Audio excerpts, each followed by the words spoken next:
आज मैं मुंशी प्रेमचंद द्वारा लिखित उपन्यास गोदान का 19वां भाग सुनाने जा रही हूँ। शुरू करने से पहले हमारे चैनल को लाइक, शेयर और सब्सक्राइब करें और बेल आइकन को दबाना ना भूलें और कमेंट करके बताएं कि आपको हमारी वीडियो कैसी लगी। तो चलिए शुरुआत करते हैं। मिर्जा खुर्शीद ने अस्पताल से निकलकर एक नया काम शुरू कर दिया था। निश्चिंत बैठना उनके स्वभाव में न था। यह काम क्या था? नगर की वेश्याओं की एक नाटक मंडली बनाना। अपने अच्छे दिनों में उन्होंने खूब अय्याशी की थी और इन दिनों अस्पताल के एकांत में घावों की पीड़ाएं सहते सहते उनकी आत्मा निष्ठावान हो गई थी। उस जीवन की याद करके उन्हें गहरी मनोव्यथा होती थी। उस वक्त अगर उन्हें समझ होती तो वह प्राणियों का कितना उपकार कर सकते थे, कितनों के शोक और दरिद्रता का भार हल्का कर सकते थे, मगर वह धन उन्होंने अय्याशी में उड़ाया।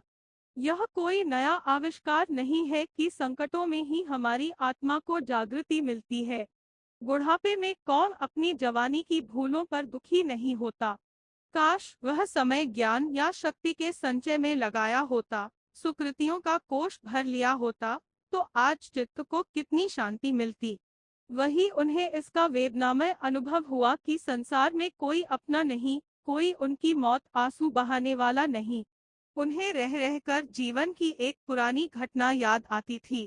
बसरे के एक गांव में जब वह कैंप में मलेरिया से ग्रस्त पड़े थे, एक ग्रामीण बाला ने उनकी तीमारदारी कितने आत्मसमर्पण से की थी। अच्छे हो जाने पर जब उन्होंने रुपए और आभूषणों से उसके एहसानों का बदला देना चाहा था, तो उसने किस तरह आंखों में आंसू भरकर सिर नीचा कर लिया था और उन उपहारों को लेने से इनकार कर दिया था। इन नसों की शुश्रूषा में नियम है, व्यवस्था है, सच्चाई है, मगर वह प्रेम कहाँ, वह तन्मयता कहाँ जो उस बाला की अभ्यासीन अलहड़ सेवाओं में थी। वह अनुराग मूर्ति कब की उनके दिल से मिट चुकी थी। वह उससे फिर आने का वादा करके कभी उसके पास न गए। विलास के उन्माद में कभी उसकी याद ही न आई। आई भी तो उसमें केवल दया थी, प्रेम न था। मालूम नहीं उस बाला पर क्या गुजरी, मगर आजकल उसकी वह आतुर, नम्र, शांत, सरल मुद्रा बराबर उनकी आंखों के सामने फिरा करती थी। काश उससे विवाह कर लिया होता, आज जीवन में कितना रह होता। और उसके प्रति अन्याय के दुख ने उस संपूर्ण वर्ग को उनकी सेवा और सहानुभूति का पात्र बना दिया। जब तक नदी बाढ़ पर थी, उसके गंदले तेज फेनल प्रवाह में प्रकाश की किरणें बिखर कर रह जाती थीं। अब प्रवाह स्थिर और शांत हो गया था और रश्मियां उसकी तह तक पहुंच रही थीं। मिर्जा साहब वसंत की इस शीतल संध्या में अपने झोंपड़े के बरामदे में दो वारांगनाओं के साथ बैठे कुछ बातचीत कर रहे थे कि मिस्टर मेहता पहुंचे। मिर्जा ने बड़े तपाक से हाथ मिलाया और बोले, मैं तो आपकी खातिरदारी का सामान लिए आपकी राह देख रहा हूँ। दोनों सुंदरियां मुस्कुराई। मेहता कट गए। मिर्जा ने दोनों औरतों को वहां से चले जाने का संकेत किया और मेहता को मसनद पर बैठाते हुए बोले, मैं तो खुद आपके पास आने वाला था। मुझे ऐसा मालूम हो रहा है कि मैं जो काम करने जा रहा हूँ, वह आपकी मदद के बगैर पूरा न होगा। आप सिर्फ मेरी पीठ पर हाथ रख दीजिए और ललकारते जाइए, हाँ मिर्जा, बढ़े चल पट्टे। मेहता ने हंसकर कहा, आप जिस काम में हाथ लगाएंगे उसमें हम जैसे किताबी कीड़ों की मदद की जरूरत न होगी। आपकी उम्र मुझसे ज्यादा है, दुनिया भी आपने खूब देखी है और छोटे से छोटे आदमियों पर अपना असर डाल सकने की जो शक्ति आप में है, वह मुझ में होती तो मैंने खुदा जाने क्या किया होता। मिर्जा साहब ने थोड़े से शब्दों में अपनी नई स्कीम उनसे बयान की। उनकी धारणा थी कि रूप के बाजार में वही स्त्रियां आती हैं जिन्हें या तो अपने घर में किसी कारण से सम्मान पूर्ण आश्रय नहीं मिलता, या जो आर्थिक कष्टों से मजबूर हो जाती हैं, और अगर यह दोनों प्रश्न हल कर दिए जाएं, तो बहुत कम औरतें इस भांति पतित हों। मेहता ने अन्य विचारवान सज्जनों की भांति इस प्रश्न पर काफी विचार किया था और उनका ख्याल था कि मुख्यतः मन के संस्कार और भोग लालसा ही औरतों को इस ओर खींचती है। इसी बात पर दोनों मित्रों में बहस छिड़ गई। दोनों अपने अपने पक्ष पर अड़ गए। मेहता ने मुट्ठी बांधकर हवा में पटकते हुए कहा, आपने इस प्रश्न पर ठंडे दिल से गौर नहीं किया। रोजी के लिए और बहुत से जरिए हैं, मगर ऐश की भूख रोटियों से नहीं जाती। उसके लिए दुनिया के अच्छे से अच्छे पदार्थ चाहिए। जब तक समाज की व्यवस्था ऊपर से नीचे तक बदल न डाली जाए, इस तरह की मंडली से कोई फायदा न होगा। मिर्जा ने मूंछें खड़ी की और मैं कहता हूँ कि वह महज रोजी का सवाल है। हाँ, यह सवाल सभी आदमियों के लिए एक सा नहीं है। मजदूर के लिए वह महज आटे दाल और एक फूस की झोपड़ी का सवाल है। एक वकील के लिए वह एक कार और बंगले और खिदमतगारों का सवाल है। आदमी महज रोटी नहीं चाहता, और भी बहुत सी चीजें चाहता है। अगर औरतों के सामने भी वह प्रश्न तरह तरह की सूरतों में आता है तो उनका क्या कसूर है? डॉक्टर मेहता अगर जरा गौर करते तो उन्हें मालूम होता कि उनमें और मिर्जा में कोई भेद नहीं, केवल शब्दों का हेर फेर है। पर बहस की गर्मी में गौर करने का धैर्य कहाँ। गर्म होकर बोले, मुआफ कीजिए मिर्जा साहब, जब तक दुनिया में दौलत वाले रहेंगे वेश्याएं भी रहेंगी। मंडली अगर सफल भी हो जाए, हालांकि मुझे उसमें बहुत संदेह है, तो आप 10-5 औरतों से ज्यादा उसमें कभी न ले सकेंगे, और वह भी थोड़े दिनों के लिए।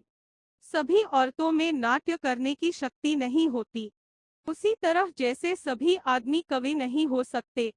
और यह भी मान लें कि वेश्याएं आपकी मंडली में स्थायी रूप से टिक जाएंगी, तो भी बाजार में उनकी जगह खाली न रहेगी। जड़ पर जब तक कुल्हाड़े न चलेंगे, पत्तियां तोड़ने से कोई नतीजा नहीं। दौलत वालों में कभी कभी ऐसे लोग निकल आते हैं जो सब कुछ त्याग कर खुदा की याद में जा बैठते हैं, मगर दौलत का राज्य बदस्तूर कायम है, उसमें जरा भी कमजोरी नहीं आने पाई। मिर्जा को मेहता की हठधर्मी पर दुख हुआ। इतना पढ़ा लिखा विचारवान आदमी इस तरह की बातें करे, समाज की व्यवस्था क्या आसानी से बदल जाएगी? वह तो सदियों का मुआमला है। तब तक क्या यह अनर्थ होने दिया जाए? उसकी रोकथाम न की जाए, इन अबलाओं को मदों की लिप्सा का शिकार होने दिया जाए। क्यों न शेर को पिंजरे में बंद कर दिया जाए कि वह दांत और नाखून होते हुए भी किसी को हानि न पहुंचा सके। क्यों उस वक्त तक चुपचाप बैठा रहा जाए जब तक शेर अहिंसा का व्रत न ले ले। दौलत वाले और जिस तरह चाहे अपनी दौलत उड़ाएं, मिर्जाजी को गम नहीं। शराब में डूब जाएं, कारों की माला गले में डाल लें, किले बनवाएं, धर्मशालाएं और मस्जिदें खड़ी करें, उन्हें कोई परवाह नहीं। अबलाओं की जिंदगी न खराब करें, यह मिर्जाजी नहीं देख सकते। वह रूप के बाजार को ऐसा खाली कर देंगे कि दौलत वालों की अशफिरियों पर कोई थूकने वाला भी न मिले।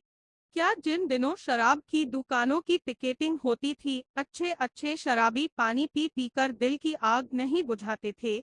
मेहता ने मिर्जा की बेवकूफी पर हंसकर कहा, आपको मालूम होना चाहिए कि दुनिया में ऐसे मुल्क भी है जहां वेश्याएं नहीं है, मगर अमीरों की दौलत वहां भी दिलचस्पियों के सामान पैदा कर लेती है। मिर्जाजी भी मेहता की जड़ता पर हंसे, जानता हूँ मेहरबान, जानता हूँ। आपकी दुआ से दुनिया देख चुका हूँ, मगर यह हिंदुस्तान है, यूरोप नहीं है।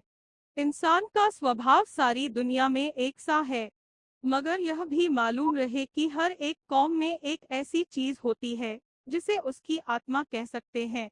अस्मत सतीत्व हिंदुस्तानी तहजीब की आत्मा है। अपने मुंह मियाँ मिट्ठू बन लीजिए। दौलत की आप इतनी बुराई करते हैं, फिर भी खन्ना की हिमायत करते नहीं थकते। न कहिएगा। मेहता का तेज विदा हो गया। नम्र भाव से बोले, मैंने खन्ना की हिमायत उस वक्त की है जब वह दौलत के पंजे से छूट गए हैं, और आजकल उसकी हालत आप देखें तो आपको दया आएगी। और मैं क्या हिमायत करूंगा जिसे अपनी किताबों और विद्यालय से छुट्टी नहीं, ज्यादा से ज्यादा सूखी हमदर्दी ही तो कर सकता हूँ। हिमायत की है मिस मालती ने कि खन्ना को बचा लिया। इंसान के दिल की गहराइयों में त्याग और कुबारनी की कितनी ताकत छिपी होती है, इसका मुझे अब तक तजर्बा न हुआ था। आप भी एक दिन खन्ना से मिल आइए, फूला न समाएगा। इस वक्त उसे जिस चीज की सबसे ज्यादा जरूरत है वह हमदर्दी है। मिर्जा ने जैसे अपनी इच्छा के विरुद्ध कहा, आप कहते हैं तो जाऊंगा। आपके साथ जहन्नुम में जाने में भी मुझे ऊर्जा नहीं, मगर मिस मालती से तो आपकी शादी होने वाली थी। बड़ी गर्म खबर थी। मेहता ने झेपते हुए कहा, तपस्या कर रहा हूँ, देखिए कब वरदान मिले। अजी वह तो आप पर मरती थी। मुझे भी यही वहम हुआ था, मगर जब मैंने हाथ बढ़ाकर उसे पकड़ना चाहा तो देखा वह आसमान में जा बैठी है। उस ऊंचाई तक तो क्या मैं पहुंचूंगा, आरजू मिन्नत कर रहा हूँ कि नीचे आ जाए। आजकल तो वह मुझसे बोलती भी नहीं। यह कहते हुए मेहता जोर से रोती हुई हंसे और उठ खड़े हुए। मिर्जा ने पूछा, अब फिर कब मुलाकात होगी? अब की आपको तकलीफ करनी पड़ेगी। खन्ना के पास जाइएगा जरूर। जाऊंगा। मिर्जा ने खिड़की से मेहता को जाते देखा। चाल में वह तेजी न थी, जैसे किसी चिंता में डूबे हुए हों। डॉक्टर मेहता परीक्षक से परीक्षार्थी हो गए हैं।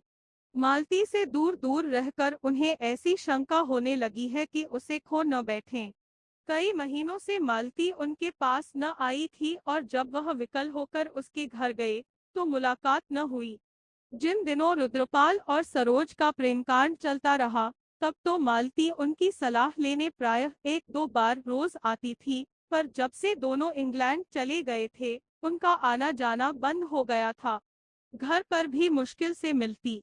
ऐसा मालूम होता था जैसे वह उनसे बचती है, जैसे बलपूर्वक अपने मन को उनकी ओर से हटा लेना चाहती है। जिस पुस्तक में वह इन दिनों लगे हुए थे, वह आगे बढ़ने से इनकार कर रही थी, जैसे उनका मनोयोग लुप्त हो गया हो। गृह प्रबंध में तो वह कभी बहुत कुशल न थे। सब मिलकर 1,000 रुपए से अधिक महीने में कमा लेते थे, मगर बचत एक ढेले की भी न होती थी। रोटी दाल खाने के सिवा और उनके हाथ कुछ न था।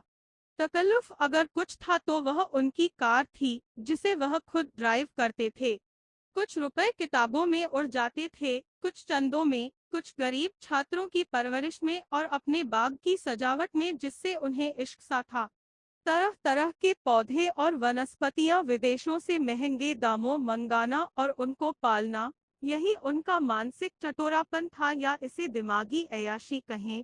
मगर इधर कई महीनों से उस बगीचे की ओर से भी वह कुछ विरक्त से हो रहे थे और घर का इंतजाम और भी बदतर हो गया था। खाते दो फुलके और खर्च हो जाते 100 से ऊपर। अटकन पुरानी हो गई थी, मगर इसी पर उन्होंने कड़ाके का जाड़ा काट दिया। नई अटकन सिलवाने की तौफीक न हुई थी। कभी कभी बिना घी की दाल खाकर उठना पड़ता।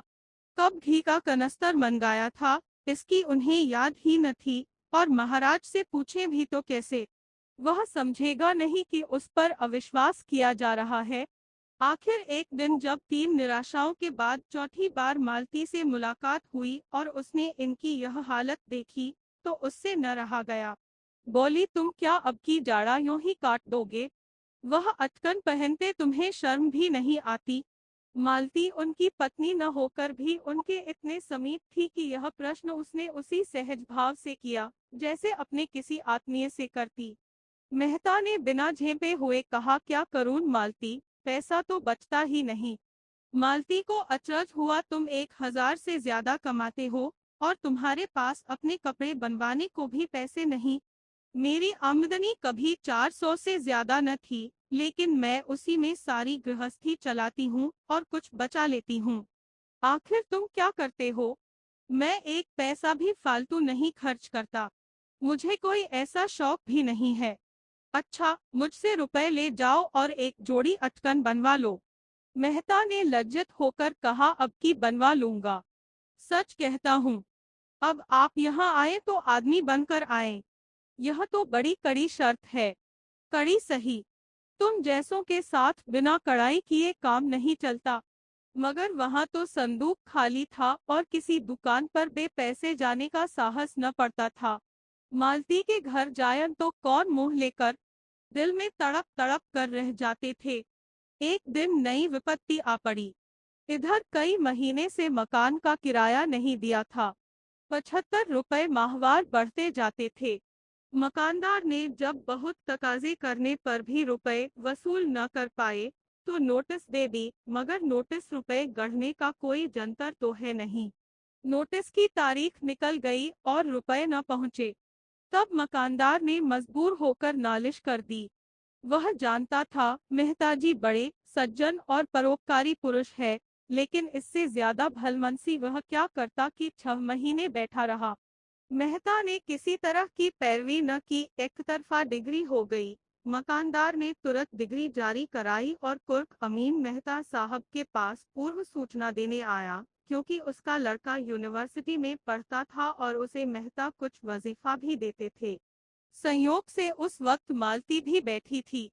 बोली, कैसी कुर्की है? किस बात की? अमीन ने कहा, वही किराए की डिग्री जो हुई थी। मैंने कहा, हुजूर को इत्तला दे दूं।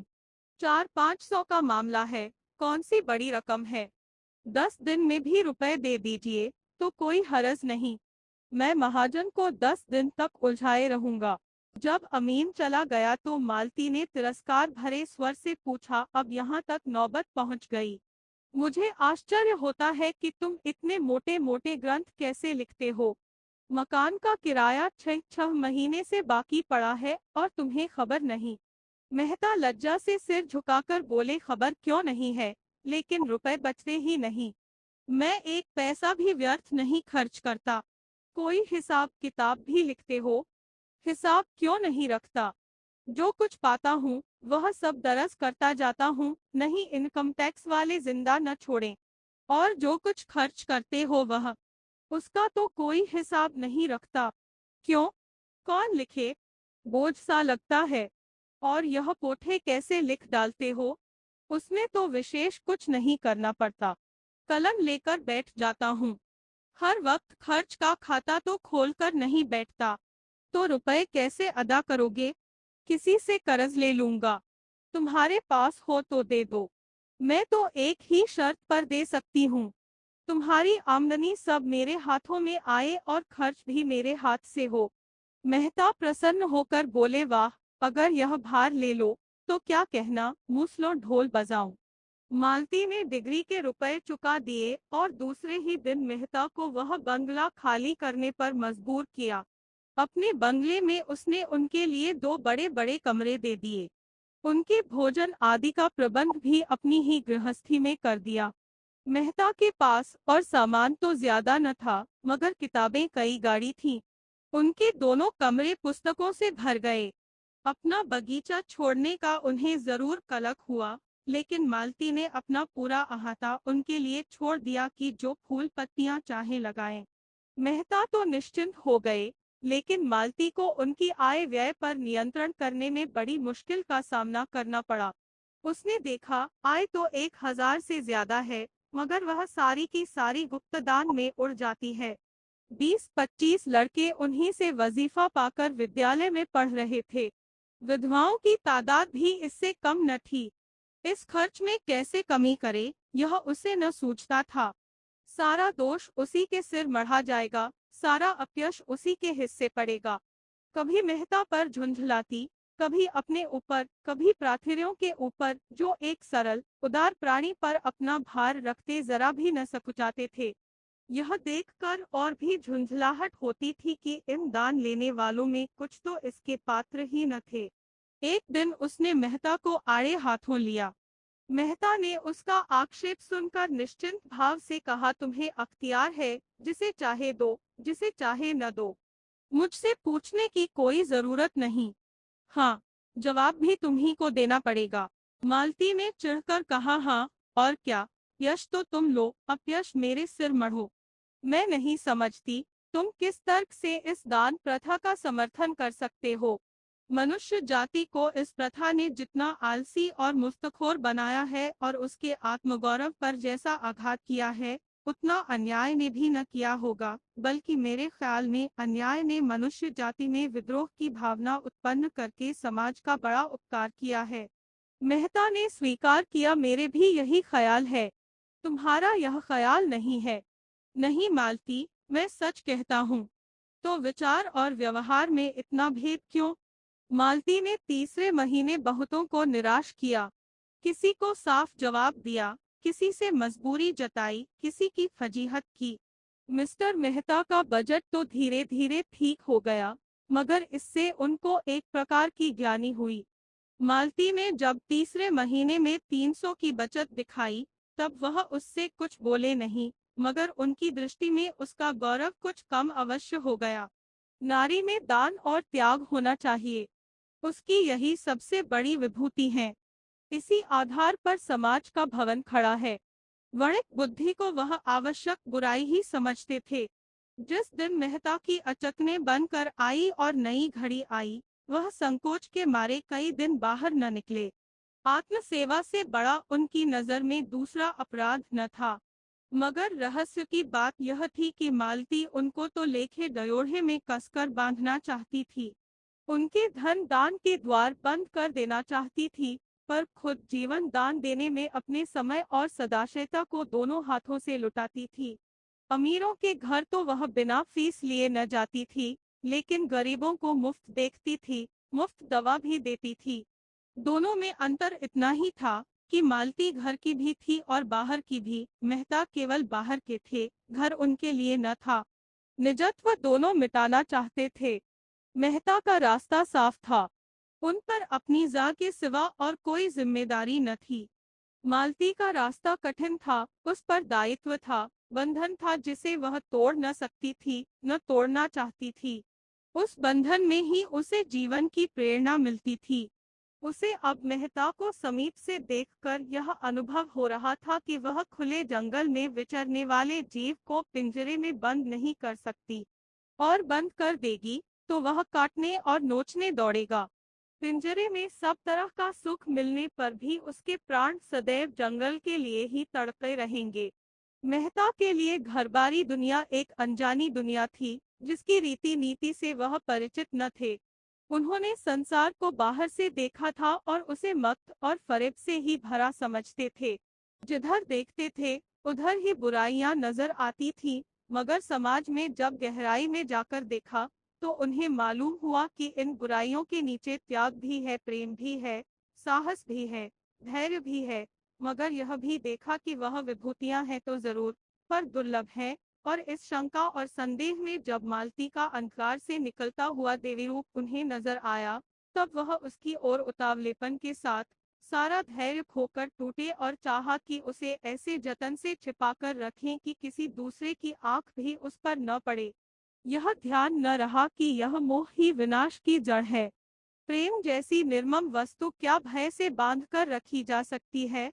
वह तो पूरा विश्वास चाहती है, पूरी स्वाधीनता चाहती है, पूरी जिम्मेदारी चाहती है। उसके पल्लवित होने की शक्ति उसके अंदर है। उसे प्रकाश और क्षेत्र मिलना चाहिए। वह कोई दीवार नहीं है जिस पर ऊपर से ईंटें रखी जाती है। उसमें तो प्राण है, फैलने की असीम शक्ति है।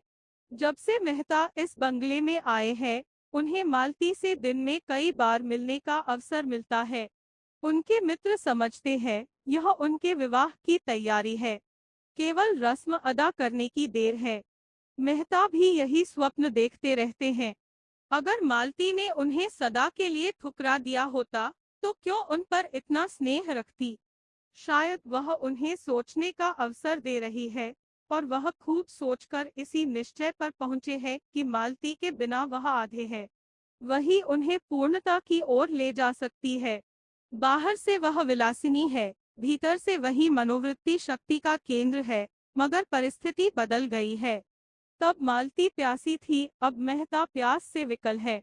और एक बार जवाब पा जाने के बाद उन्हें उस प्रश्न पर मालती से कुछ कहने का साहस नहीं होता। यद्यपि उनके मन में अब संदेह का लेश नहीं रहा।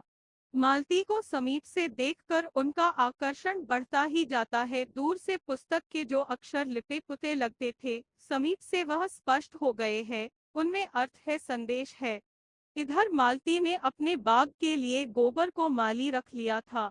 एक दिन वह किसी मरीज को देखकर आ रही थी कि रास्ते में पेट्रोल न रहा। वह खुद ड्राइव कर रही थी। फिक्र हुई पेट्रोल कैसे आए। रात के 9 बज गए थे और माघ का जाड़ा पड़ रहा था। सड़कों पर सन्नाटा हो गया था।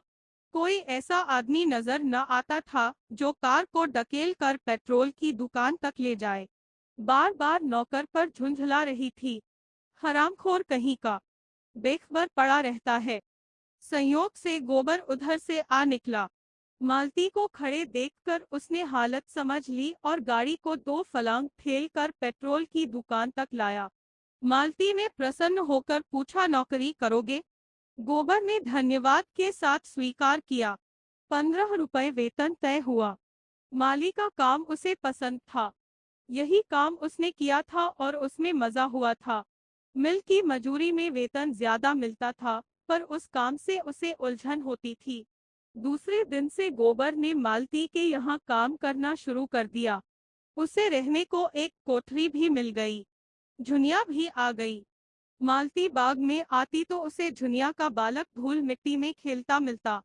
एक दिन मालती ने उसे एक मिठाई दे दी। बच्चा उस दिन से परच गया। उसे देखते ही उसके पीछे लग जाता और जब तक मिठाई न लेता उसका पीछा न छोड़ता। एक दिन मालती बाग में आई तो बालक न दिखाई दिया। झुनिया से पूछा तो मालूम हुआ बच्चे को ज्वर आ गया है। मालती ने घबराकर कहा, ज्वर आ गया तो मेरे पास क्यों नहीं लाई? चल देखूं। बालक खटोले पर ज्वर में अचेत पड़ा था। खपरेल की उस कोठरी में इतनी सील, इतना अंधेरा और इस ठंड के दिनों में भी इतनी मच्छर की मालती 1 मिनट भी वहां न ठहर सकी। तुरंत आकर थर्मामीटर लिया और फिर जाकर देखा, 104 था। मालती को भय हुआ कहीं चेचक न हो। बच्चे को अभी तक टीका नहीं लगा था और अगर इस सीली कोठरी में रहा तो भय था कहीं ज्वर और न बढ़ जाए। सहसा बालक ने आंखें खोल दी और मालती को खड़ी पाकर करुण नेत्रों से उसकी ओर देखा और उसकी गोद के लिए हाथ फैलाए। मालती ने उसे गोद में उठा लिया और थपकियां देने लगी। बालक मालती के गोद में आकर जैसे किसी बड़े सुख का अनुभव करने लगा। अपनी जलती हुई उंगलियों से उसके गले की मोतियों की माला पकड़कर अपनी ओर खींचने लगा।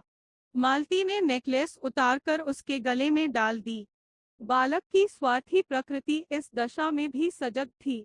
नेकलेस पाकर अब उसे मालती की गोद में रहने की कोई जरूरत न रही। यहाँ उसके छिन जाने का भय था। झुनिया की गोद इस समय ज्यादा सुरक्षित थी। मालती ने खिले हुए मन से कहा, बड़ा चालाक है, चीज लेकर कैसा भागा? झुनिया ने कहा, दे दो बेटा, मेम साहब का है। बालक ने हार को दोनों हाथों से पकड़ लिया और मान की ओर रोष से देखा। मालती बोली, तुम पहने रहो बच्चा, मैं मांगती नहीं हूँ। उसी वक्त बंगले में आकर उसने अपना बैठक का कमरा खाली कर दिया और उसी वक्त झुनिया उस नए कमरे में डट गई। मंगल ने उस स्वर्ग को कुतूहल भरी आंखों से देखा। छत में पंखा था, रंगीन बल्ब थे, दीवारों पर तस्वीरें थीं। देर तक उन चीजों को टकटकी लगाए देखता रहा। मालती ने बड़े प्यार से पुकारा, मंगल। मंगल ने मुस्कुराकर उसकी ओर देखा, जैसे कह रहा हो, आज तो हंसा नहीं जाता मेम साहब। क्या करूं? आपसे कुछ हो सके तो कीजिए। मालती ने झुनिया को बहुत सी बातें समझाई और चलते चलते पूछा, तेरे घर में कोई दूसरी औरत हो तो गोबर से कह दे, 2-4 दिन के लिए बुला लावे। मुझे चेचक का डर है। कितनी दूर है तेरा घर? झुनिया ने अपने गांव का नाम और पता बताया। अंदाज से 18-20 कोस होंगे। मालती को बेलारी याद था। बोली, वही गांव तो नहीं जिसके पश्चिम तरफ आध मील पर नदी है? हाँ हाँ मेम साहब, वही गांव है। आपको कैसे मालूम? एक बार हम लोग उस गांव में गए थे। होरी के घर ठहरे थे। तू उसे जानती है? वह तो मेरे ससुर है मेम साहब। मेरी सास भी मिली होंगी। हाँ हाँ, बड़ी समझदार औरत मालूम होती थी। मुझसे खूब बातें करती रही। तो गोबर को भेज दे, अपनी माँ को बुला लाए। वह उन्हें बुलाने नहीं जाएंगे। क्यों? कुछ ऐसा कारण है। झुनिया को अपने घर का चौका बर्तन, झाड़ू बहारू, रोटी पानी सभी कुछ करना पड़ता। दिन को तो दोनों चना चबेना खाकर रह जाते। रात को जब मालती आ जाती तो झुनिया अपना खाना पकाती और मालती बच्चे के पास बैठती। वह बार बार चाहती कि बच्चे के पास बैठे, लेकिन मालती उसे न आने देती। रात को बच्चे का ज्वर तेज होता जाता और वह बेचैन होकर दोनों हाथ ऊपर उठा लेता। मालती उसे गोद में लेकर घंटों कमरे में टहलती। चौथ दिन उसे चेचक निकल आई। मालती ने सारे घर को टीका लगाया, खुद टीका लगवाया, मेहता को भी लगाया। गोबर, चुनिया, महाराज, कोई न बचा। पहले दिन तो दाने छोटे थे और अलग अलग थे। जान पड़ता था छोटी माता है। दूसरे दिन जैसे खिल उठे और अंगूर के दाने के बराबर हो गए और फिर कई कई दाने मिलकर बड़े बड़े आंवले जैसे हो गए। मंगल जलन और खुजली और पीड़ा से बेचैन होकर करुण स्वर में कराहता और दीन अशाय नेत्रों से मालती की ओर देखता। उसका कराहना भी प्रौढ़ों का सा था और दृष्टि में भी प्रौढ़ता थी, जैसे वह एकाएक जवान हो गया हो। इस असह्य वेदना ने मानो उसके अबोध शिशुपन को मिटा डाला हो। उसकी शिशु बुद्धि मानो सज्ञान होकर समझ रही थी कि मालती ही के जतन से वह अच्छा हो सकता है। मालती ज्यों ही किसी काम से चली जाती, वह रोने लगता।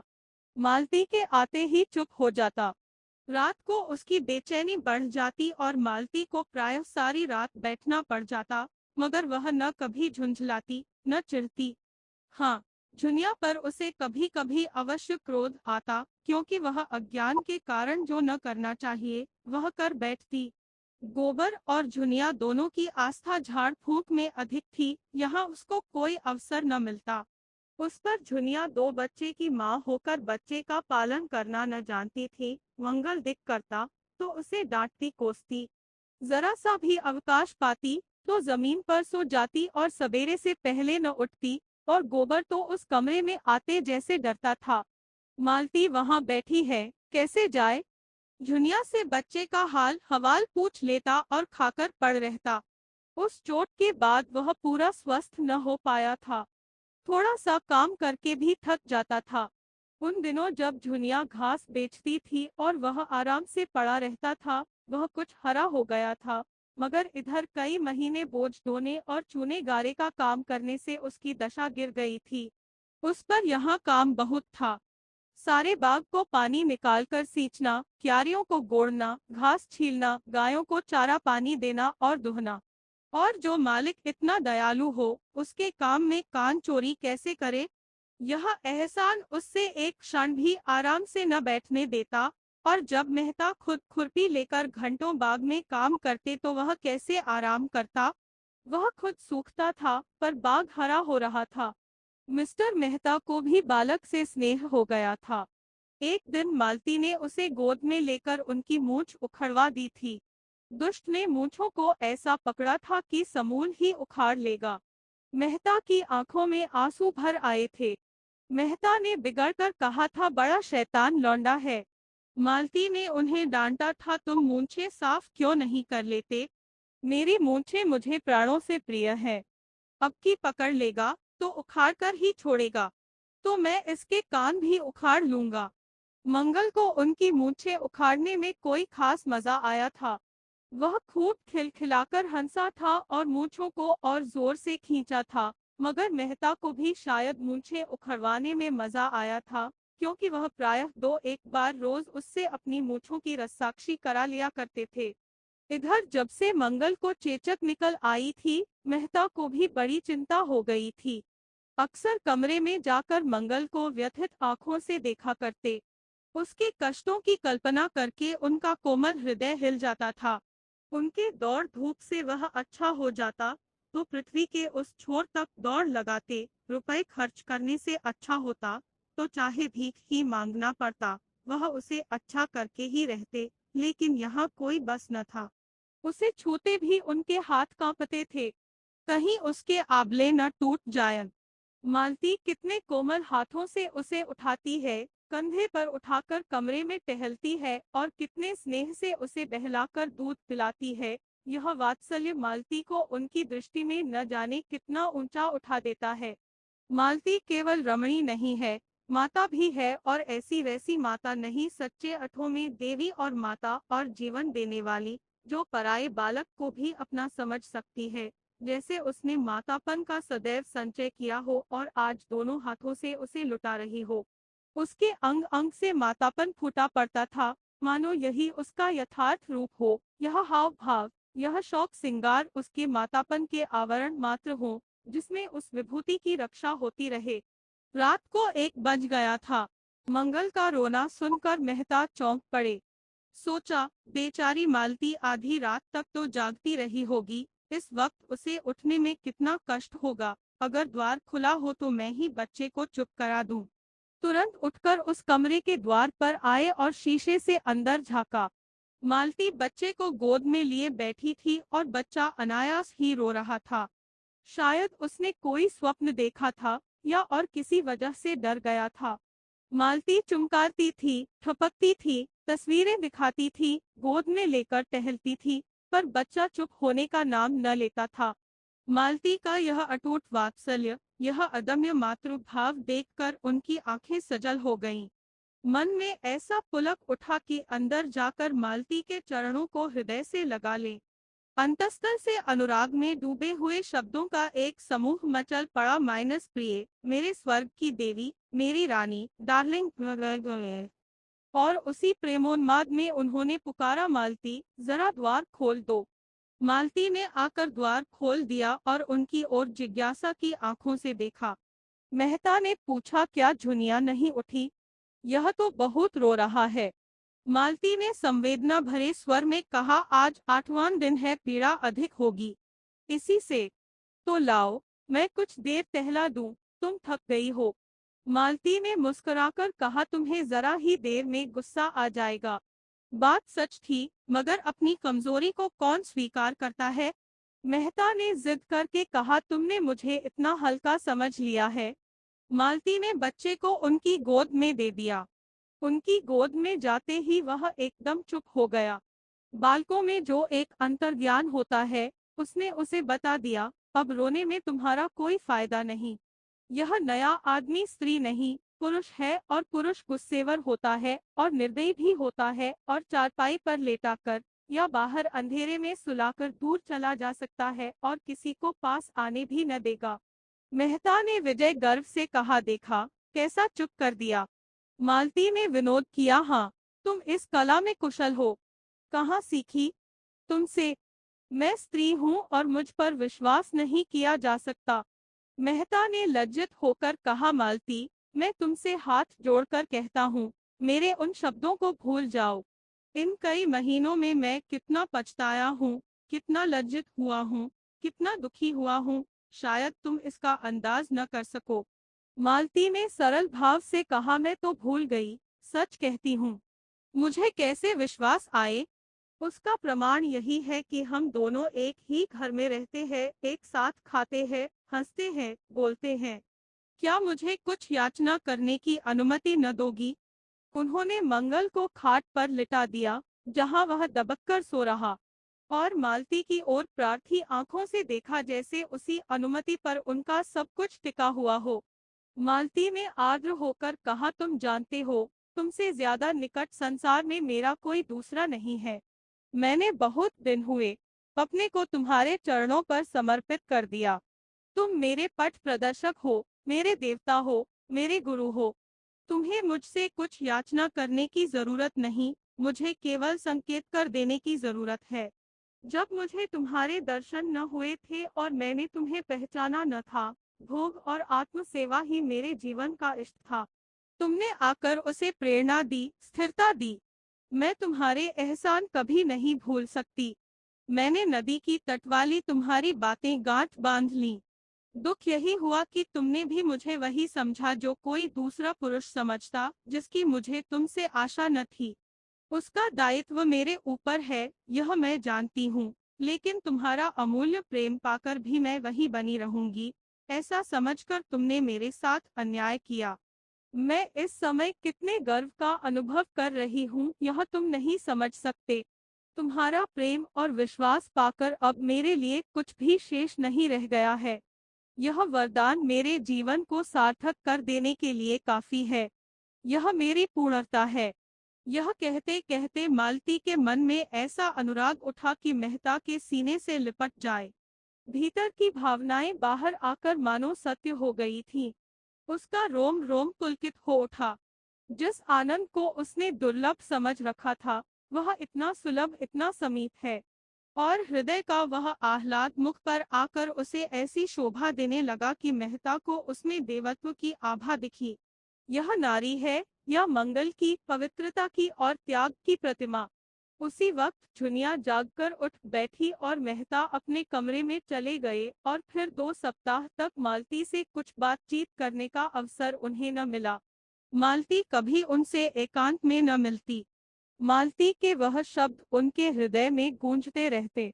उनमें कितनी सांत्वना थी, कितनी विनय थी, कितना नशा था। 2 सप्ताह में मंगल अच्छा हो गया। हाँ, मुंह पर चेचक के दाग न भर सके। उस दिन मालती ने आस-पास के लड़कों को भर पेट मिठाई खिलाई और जो मनौतियां कर रखी थीं, वह भी पूरी की। इस त्याग के जीवन में कितना आनंद है, इसका अब उसे अनुभव हो रहा था।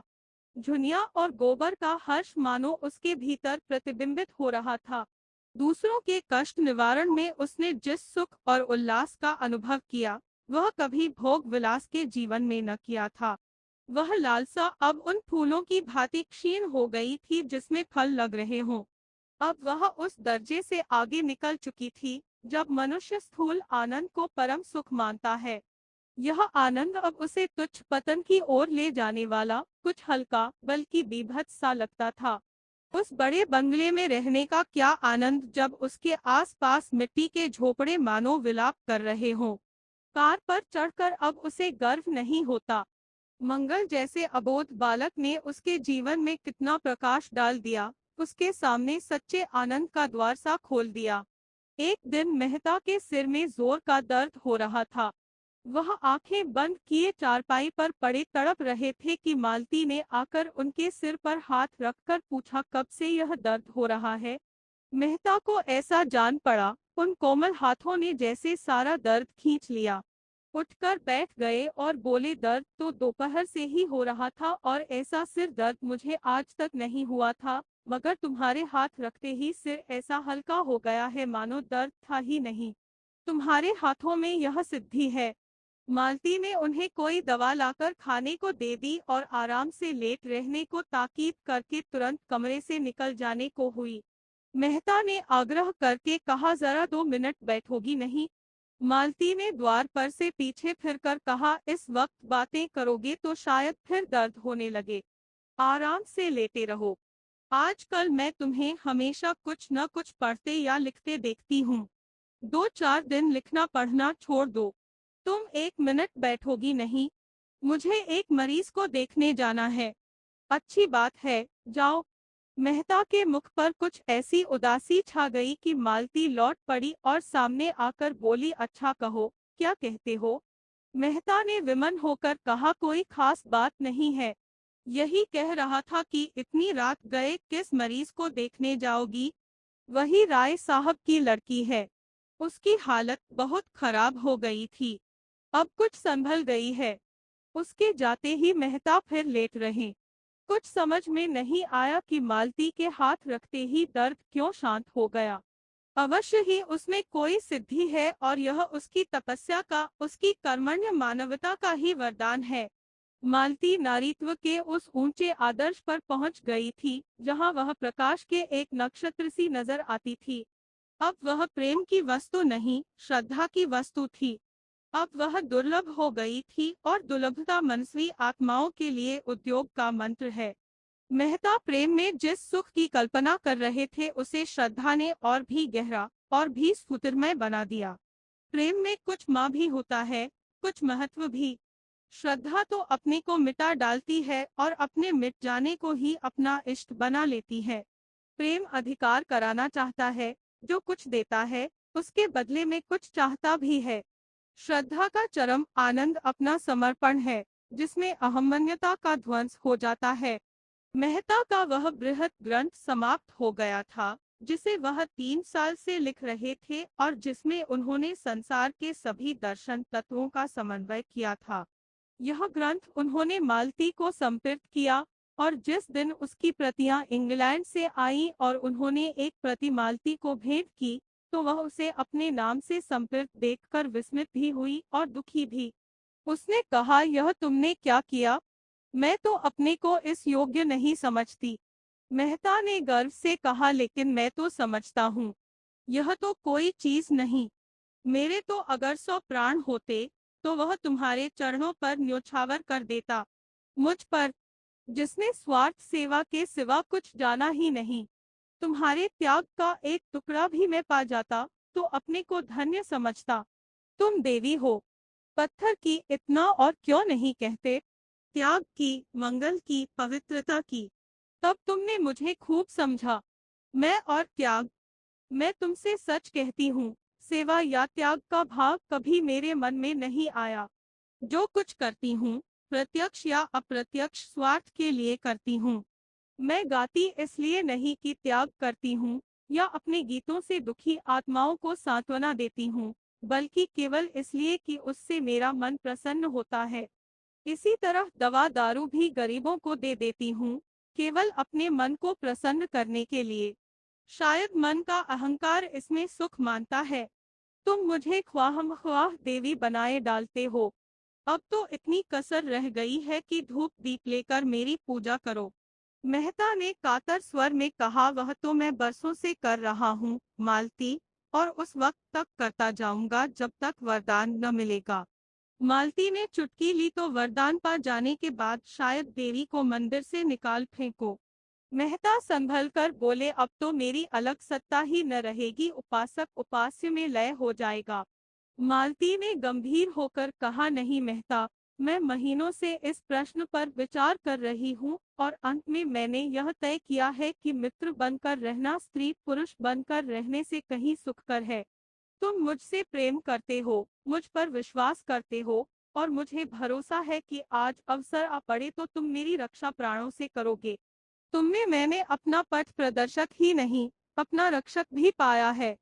मैं भी तुमसे प्रेम करती हूँ, तुम पर विश्वास करती हूँ, और तुम्हारे लिए कोई ऐसा त्याग नहीं है जो मैं न कर सकूं। और परमात्मा से मेरी यही विनय है कि वह जीवन पर्यंत मुझे इसी मार्ग पर दृढ़ रखे। हमारी पूर्णता के लिए, हमारी आत्मा के विकास के लिए और क्या चाहिए? अपनी छोटी सी गृहस्थी बनाकर, अपनी आत्माओं को छोटे से पिंजड़े में बंद करके, अपने दुख सुख को अपने ही एक रखकर, क्या हम असीम के निकट पहुंच सकते हैं? वह तो हमारे मार्ग में बाधा ही डालेगा। कुछ विरले प्राणी ऐसे भी हैं जो पैरों में यह बेड़ियां डालकर भी विकास के पथ पर चल सकते हैं और चल रहे हैं। यह भी जानती हूँ कि पूर्णता के लिए पारिवारिक प्रेम और त्याग और बलिदान का बहुत बड़ा महत्व है, लेकिन मैं अपनी आत्मा को उतना दृढ़ नहीं पाती। जब तक ममत्व नहीं है, अपनत्व नहीं है, तब तक जीवन का मोह नहीं है, स्वार्थ का जोर नहीं है। जिस दिन मन मोह में आसक्त हुआ और हम बंधन में पड़े, उस क्षण हमारा मानवता का क्षेत्र सिकुड़ जाएगा, नई नई जिम्मेदारियां आ जाएंगी और हमारी सारी शक्ति उन्हीं को पूरा करने में लगने लगेंगी। तुम्हारे जैसे विचारवान, प्रतिभाशाली मनुष्य की आत्मा को मैं इस कारागार में बंदी नहीं करना चाहती। अभी तक तुम्हारा जीवन यज्ञ था जिसमें स्वार्थ के लिए बहुत थोड़ा स्थान था। मैं उसको नीचे की ओर न ले जाऊंगी। संसार को तुम जैसे साधकों की जरूरत है, जो अपनेपन को इतना फैला दे कि सारा संसार अपना हो जाए। संसार में अन्याय की, आतंक की, भय की दुहाई मची हुई है। अंधविश्वास का, कपट धर्म का, स्वार्थ का प्रकोप छाया हुआ है। तुमने वह आर्त पुकार सुनी है। तुम भी न सुनोगे तो सुनने वाले कहाँ से आएंगे? और असत्य प्राणियों की तरह तुम भी उसकी ओर से अपने कान नहीं बंद कर सकते। तुम्हें वह जीवन भार हो जाएगा। अपनी विद्या और बुद्धि को, अपनी जागी हुई मानवता को और भी उत्साह और जोर के साथ उसी रास्ते पर ले जाओ। मैं भी तुम्हारे पीछे पीछे चलूंगी। अपने जीवन के साथ मेरा जीवन भी सार्थक कर दो। मेरा तुमसे यही आग्रह है।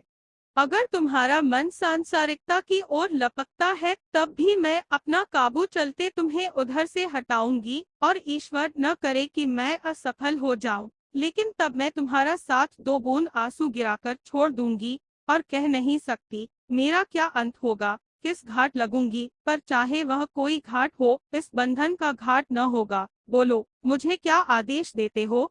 मेहता सिर झुकाए सुनते रहे। एक एक शब्द मानो उनके भीतर की आंखें इस तरह खोले देता था जैसी अब तक कभी न खुली थीं। वह भावनाएं जो अब तक उनके सामने स्वप्न चित्रों की तरह आई थीं, अब जीवन सत्य बनकर स्पंदन हो गई थी। वह अपने रोम रोम में प्रकाश और उत्कर्ष का अनुभव कर रहे थे। जीवन के महासंकल्पों के सम्मुख हमारा बालपन हमारी आंखों में फिर जाता है। मेहता की आंखों में मधुर बाल स्मृतियां सजीव हो उठी, जब वह अपनी विधवा माता की गोद में बैठकर महासुख का अनुभव किया करते थे। कहाँ है वह माता, आए और देखे अपने बालक की इस सुकीर्ति को। मुझे आशीर्वाद दो। तुम्हारा वह जिद्दी बालक आज एक नया जन्म ले रहा है। उन्होंने मालती के चरण दोनों हाथ से पकड़ लिए और कांपते हुए बोले, तुम्हारा आदेश स्वीकार है मालती। और दोनों एकांत होकर प्रगाढ़ आलिंगन में बंध गए। दोनों की आंखों से आंसुओं की धारा बह रही थी।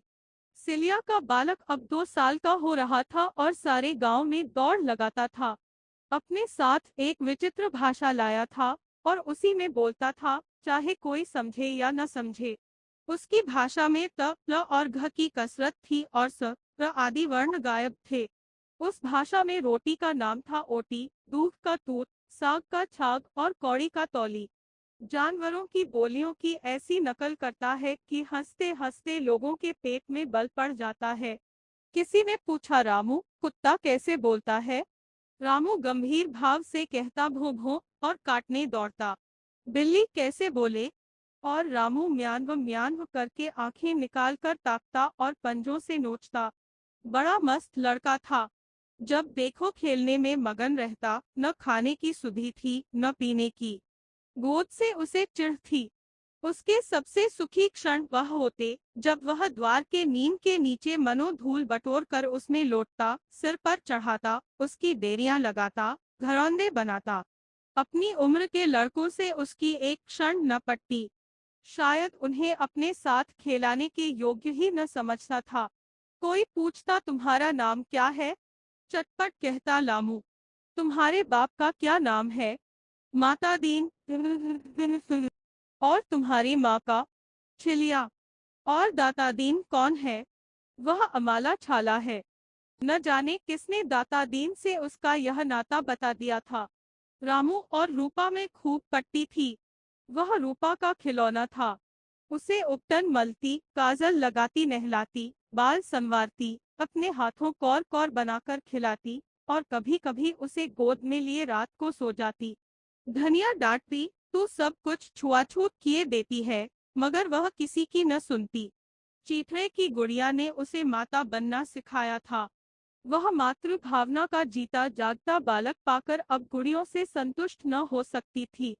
उसी के घर के पिछवाड़े, जहाँ किसी जमाने में उसकी बरदौर थी, होरी के खंडहर में सिलिया अपना एक फूस का झोपड़ा डालकर रहने लगी थी।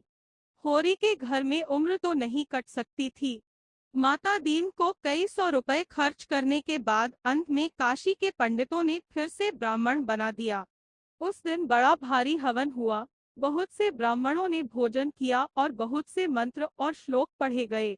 माता दीन को शुद्ध गोबर और गोमूत्र खाना पीना पड़ा। गोबर से उसका मन पवित्र हो गया। मूत्र से उसकी आत्मा में अशुचिता के कीटाणु मर गए।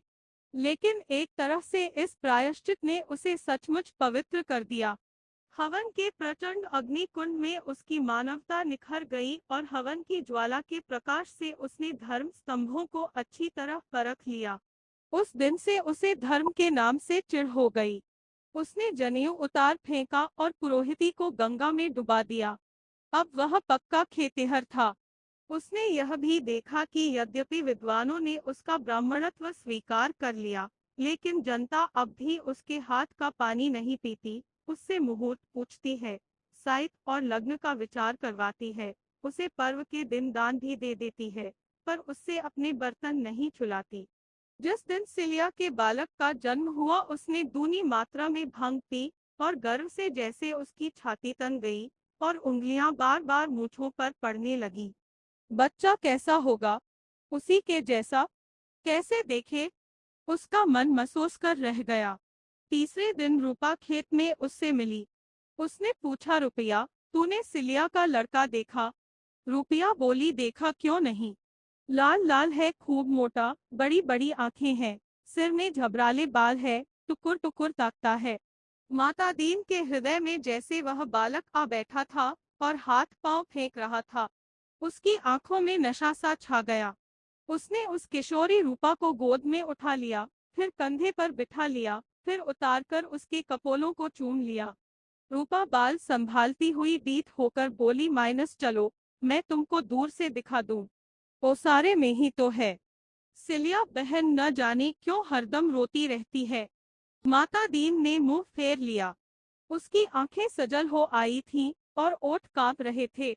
उस रात को जब सारा गांव सो गया और पेड़ अंधकार में डूब गए, तो वह सिलिया के द्वार पर आया और संपूर्ण प्राणों से बालक का रोना सुना, जिसमें सारी दुनिया का संगीत, आनंद और माधुर्य भरा हुआ था।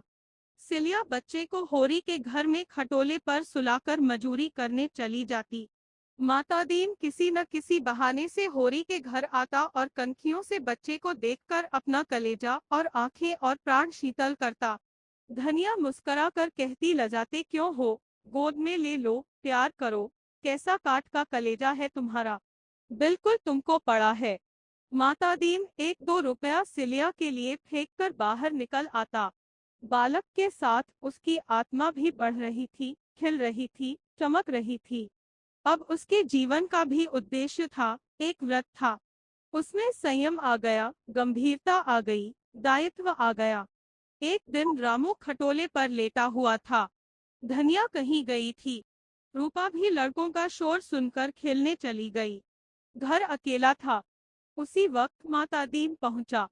बालक नीले आकाश की ओर देख देख हाथ पांव फेंक रहा था, हुमक रहा था, जीवन के उस उल्लास के साथ जो अभी उसमें ताजा था। माता दीन को देखकर वह हंस पड़ा। माता दीन स्नेह विह्वल हो गया।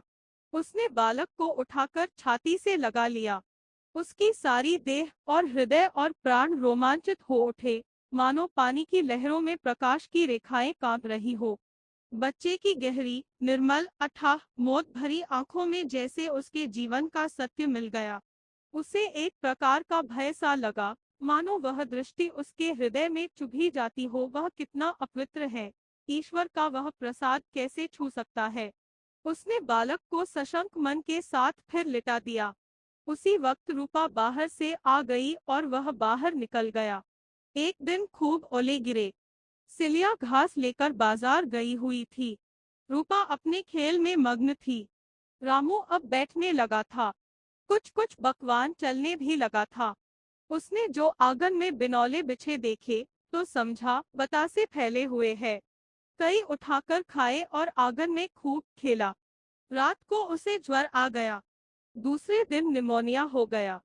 तीसरे दिन संध्या समय सिलिया की गोद में ही बालक के प्राण निकल गए। लेकिन बालक मरकर भी सिलिया के जीवन का केंद्र बना रहा। उसकी छाती में दूध का उबाल सा आता और आंचल भीग जाता। उसी क्षण आंखों से आंसू भी निकल पड़ते। पहले सब कामों से छुट्टी पाकर रात को जब वह रामू को हिये से लगाकर स्तन उसके मुंह में दे देती, तो मानो उसके प्राणों में बालक की स्फूर्ति भर जाती। तब वह प्यारे प्यारे गीत गाती, मीठे मीठे स्वप्न देखती और नए नए संसार रचती, जिसका राजा रामू होता। अब सब कामों से छुट्टी पाकर वह अपनी सूनी झोपड़ी में रोती थी और उसके प्राण तड़पते थे उड़ जाने के लिए, उस लोक में जहां उसका लाल इस समय भी खेल रहा होगा।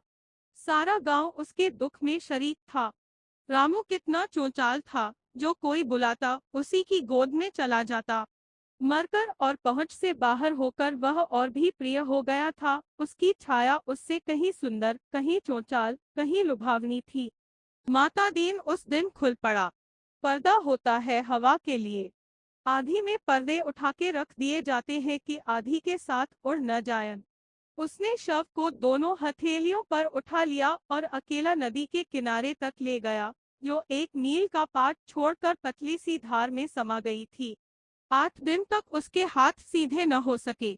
उस दिन वह जरा भी नहीं लजाया, जरा भी नहीं झिझका, और किसी ने कुछ कहा भी नहीं, बल्कि सभी ने उसके साहस और दृढ़ता की तारीफ की। होरी ने कहा, यही मर्द का धर्म है। जिसकी बाह पकड़ी उसे क्या छोड़ना। धनिया ने आंखें नचाकर कहा, मत बखान करो, जी जलता है। यह मर्द है। मैं ऐसे मर्द को नामर्द कहती हूँ। जब बाह पकड़ी थी, तब क्या दूध पीता था कि सिलिया ब्राह्मणी हो गई थी। एक महीना बीत गया। सिलिया फिर मजूरी करने लगी थी। संध्या हो गई थी। पूर्णमासी का चांद विहंगता सा निकल आया था। सिलिया ने कटे हुए खेत में से गिरे हुए जौ के बाल चुनकर टोकरी में रख लिए थे और घर जाना चाहती थी कि चांद पर निगाह पड़ गई और दर्द भरी स्मृतियों का मानो स्रोत खुल गया। अंचल दूध से भीग गया और मुख आंसुओं से। उसने सिर लटका लिया और जैसे रुदन का आनंद लेने गई, सहसा किसी की आहट पाकर वह चौंक पड़ी। माता दीन पीछे से आकर सामने खड़ा हो गया और बोला, कब तक रोए जाएगी सिलिया? रोने से वह फिर तो न आ जाएगा। यह कहते कहते वह खुद रो पड़ा। सिलिया के कंठे में आए हुए भत्सना के शब्द पिघल गए। आवाज संभाल कर बोली, तुम आज इधर कैसे आ गए? माता दीन कातर होकर बोला, इधर से जा रहा था, तुझे बैठा देखा, चला आया। तुम तो उसे खेला भी न पाए। नहीं सिलिया, एक दिन खेलाया था। सच सच। मैं कहाँ थी? तू बाजार गई थी। तुम्हारी गोद में रोया नहीं? नहीं सिलिया, हंसता था। सच सच। बस एक ही दिन खेलाया। हाँ, एक ही दिन, मगर देखने रोज आता था। उसे खटोले पर खेलते देखता था और दिल थामकर चला जाता था। तुम्ही को पड़ा था। मुझे तो पछतावा होता है कि नाहक उस दिन उसे गोद में लिया। यह मेरे पापों का दंड है। सिलिया की आंखों में क्षमा झलक रही थी। उसने टोकरी सिर पर रख ली और घर चली। माता दीन भी उसके साथ साथ चला। सिलिया ने कहा, मैं तो अब धनिया काकी के बरौठे में सोती हूँ। अपने घर में अच्छा नहीं लगता। धनिया मुझे बराबर समझाती रहती थी। सच? हाँ सच। जब मिलती थी समझाने लगती थी। गांव के समीप आकर सिलिया ने कहा, अच्छा, अब इधर से अपने घर चले जाओ, कहीं पंडित देख न ले। माता दीन ने गर्दन उठाकर कहा, मैं अब किसी से नहीं डरता। घर से निकाल देंगे तो कहाँ जाओगे? मैंने अपना घर बना लिया है। सच? हाँ सच। कहाँ? मैंने तो नहीं देखा। चल तो दिखाता हूँ। दोनों और आगे बढ़े। माता दीन आगे था, सिलिया पीछे। होरी का घर आ गया। माता दीन उसके पिछवाड़े जाकर सिलिया की झोपड़ी के द्वार पर खड़ा हो गया और बोला, यही हमारा घर है। सिलिया ने अविश्वास, क्षमा, व्यंग और दुख भरे स्वर में कहा, यह तो सिलिया चमारिन का घर है। माता दीन ने द्वार की टाटी खोलते हुए कहा, यह मेरी देवी का मंदिर है। सिलिया की आंखें चमकने लगीं। बोली, मंदिर है तो एक लोटा पानी उड़ेल कर चले जाओगे? माता दीन ने उसके सिर की टोकरी उतारते हुए कंपित स्वर में कहा, नहीं सिलिया, जब तक प्राण है तेरी शरण में रहूंगा, तेरी ही पूजा करूंगा। झूठ कहते हो। नहीं, तेरे चरण छूकर कहता हूँ। सुना, पटवारी का लौंडा भुनेश्री तेरे पीछे बहुत पड़ा था। तूने उसे खूब डांटा। तुमसे किसने कहा? भुनेश्री आप ही कहता था। सच? हाँ सच। सिलिया ने दियासलाई से कुप्पी जलाई। एक किनारे मिट्टी का घड़ा था, दूसरी ओर चूल्हा था, जहां दो तीन पीतल और लोहे के बासन मंजे धुले रखे थे। बीच में पुआल बिछा था। वही सिलिया का बिस्तर था। इस बिस्तर के सिरहाने की ओर रामू की छोटी खटोली जैसे रो रही थी और उसी के पास दो तीन मिट्टी के हाथी घोड़े अंग भंग दशा में पड़े हुए थे। जब स्वामी ही न रहा तो कौन उनकी देखभाल करता? माता दीन पुआल पर बैठ गया। कलेजे में हुक सी उठ रही थी। जी चाहता था खूब रोए। सिलिया ने उसकी पीठ पर हाथ रखकर पूछा, तुम्हें कभी मेरी याद आती थी? माता दीन ने उसका हाथ पकड़कर हृदय से लगाकर कहा, तू हरदम मेरी आंखों के सामने फिरती रहती थी। तू भी कभी मुझे याद करती थी? मेरा तो तुमसे जी जलता था। और दया नहीं आती थी? कभी नहीं। तो भुनेश्री? अच्छा, गाली मत दो। मैं डर रही हूँ, गांव वाले क्या कहेंगे? जो भले आदमी है वह कहेंगे यही इसका धर्म था। जो बुरे हैं उनकी मैं परवाह नहीं करता। और तुम्हारा खाना कौन पकाएगा? मेरी रानी सिलिया। तो ब्राह्मण कैसे रहोगे? मैं ब्राह्मण नहीं, चमार ही रहना चाहता हूँ। जो अपना धर्म पाले वही ब्राह्मण है, जो धर्म से मुंह मोड़े वही चमार है। सिलिया ने उसके गले में बाहें डाल दी। होरी की दशा दिन दिन गिरती ही जा रही थी। जीवन के संघर्ष में उसे सदैव हार हुई, पर उसने कभी हिम्मत नहीं हारी। प्रत्येक हार जैसे उसे भाग्य से लड़ने की शक्ति दे देती थी। मगर अब वह उस अंतिम दशा को पहुंच गया था जब उसमें आत्मविश्वास भी न रहा था। अगर वह अपने धर्म पर अटल रह सकता तो भी कुछ आंसू पूछते, मगर वह बात न थी। उसने नियत भी बिगाड़ी, अधर्म भी कमाया, कोई ऐसी बुराई न थी जिसमें वह पड़ा न हो, पर जीवन की कोई अभिलाषा न पूरी हुई और भले दिन मृग तृष्णा की भांति दूर ही होते चले गए। यहाँ तक कि अब उसे धोखा भी न रह गया था। झूठी आशा की हरियाली और चमक भी अब नजर न आती थी। हारे हुए महीप की भांति उसने अपने को इन 3 बीघे के किले में बंद कर लिया था और उसे प्राणों की तरह बचा रहा था। फाके सहे, बदनाम हुआ, मजूरी की, पर किले को हाथ से न जाने दिया। मगर अब वह किला भी हाथ से निकला जाता था। 3 साल से लगान बाकी पड़ा हुआ था और अब पंडित नोखेराम ने उस पर बेदखली का दावा कर दिया था। कहीं से रुपए मिलने की आशा न थी। जमीन उसके हाथ से निकल जाएगी और उसके जीवन के बाकी दिन मजूरी करने में कटेंगे। भगवान की इच्छा। राय साहब को क्या दोष दे, असामियों हो से उनका भी गुजर है। इसी गांव पर आधे से ज्यादा घरों पर बेदखली आ रही है। आवे, औरों की जो दशा होगी वही उसकी भी होगा। भाग्य में सुख बदा होता तो लड़का यूं हाथ से निकल जाता। सांझ हो गई थी। वह इसी चिंता में डूबा बैठा था कि पंडित दातादीन ने आकर कहा, माइनस क्या हुआ होरी, तुम्हारी बेदखली के बारे में? इन दिनों नोखेराम से मेरी बोल चाल बंद है। कुछ पता नहीं। सुना, तारीख को 15 दिन और रह गए हैं। होरी ने उनके लिए खाट डालकर कहा, वह मालिक है, जो चाहे करें। मेरे पास रुपए होते तो यह दुर्दशा क्यों होती। खाया नहीं, उड़ाया नहीं, लेकिन उपज ही न हो और जो हो भी वह कौड़ियों के मोल बिके तो किसान क्या करे। लेकिन जायदाद तो बचानी ही पड़ेगी। निबाह कैसे होगा। बाप दादों की इतनी ही निशानी बच रही है। वह निकल गई तो कहाँ रहोगे। भगवान की मर्जी है, मेरा क्या बस।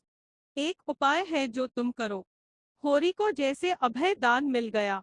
इनके पांव पड़कर बोला, बड़ा धर्म होगा महाराज, तुम्हारे सिवा मेरा कौन है। मैं तो निराश हो गया था। निराश होने की कोई बात नहीं। बस इतना ही समझ लो कि सुख में आदमी का धर्म कुछ और होता है, दुख में कुछ और। सुख में आदमी दान देता है, मगर दुख में भीख तक मांगता है। उस समय आदमी का यही धर्म हो जाता है।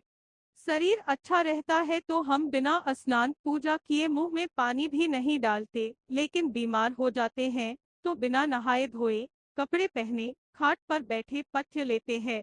उस समय का यही धर्म है।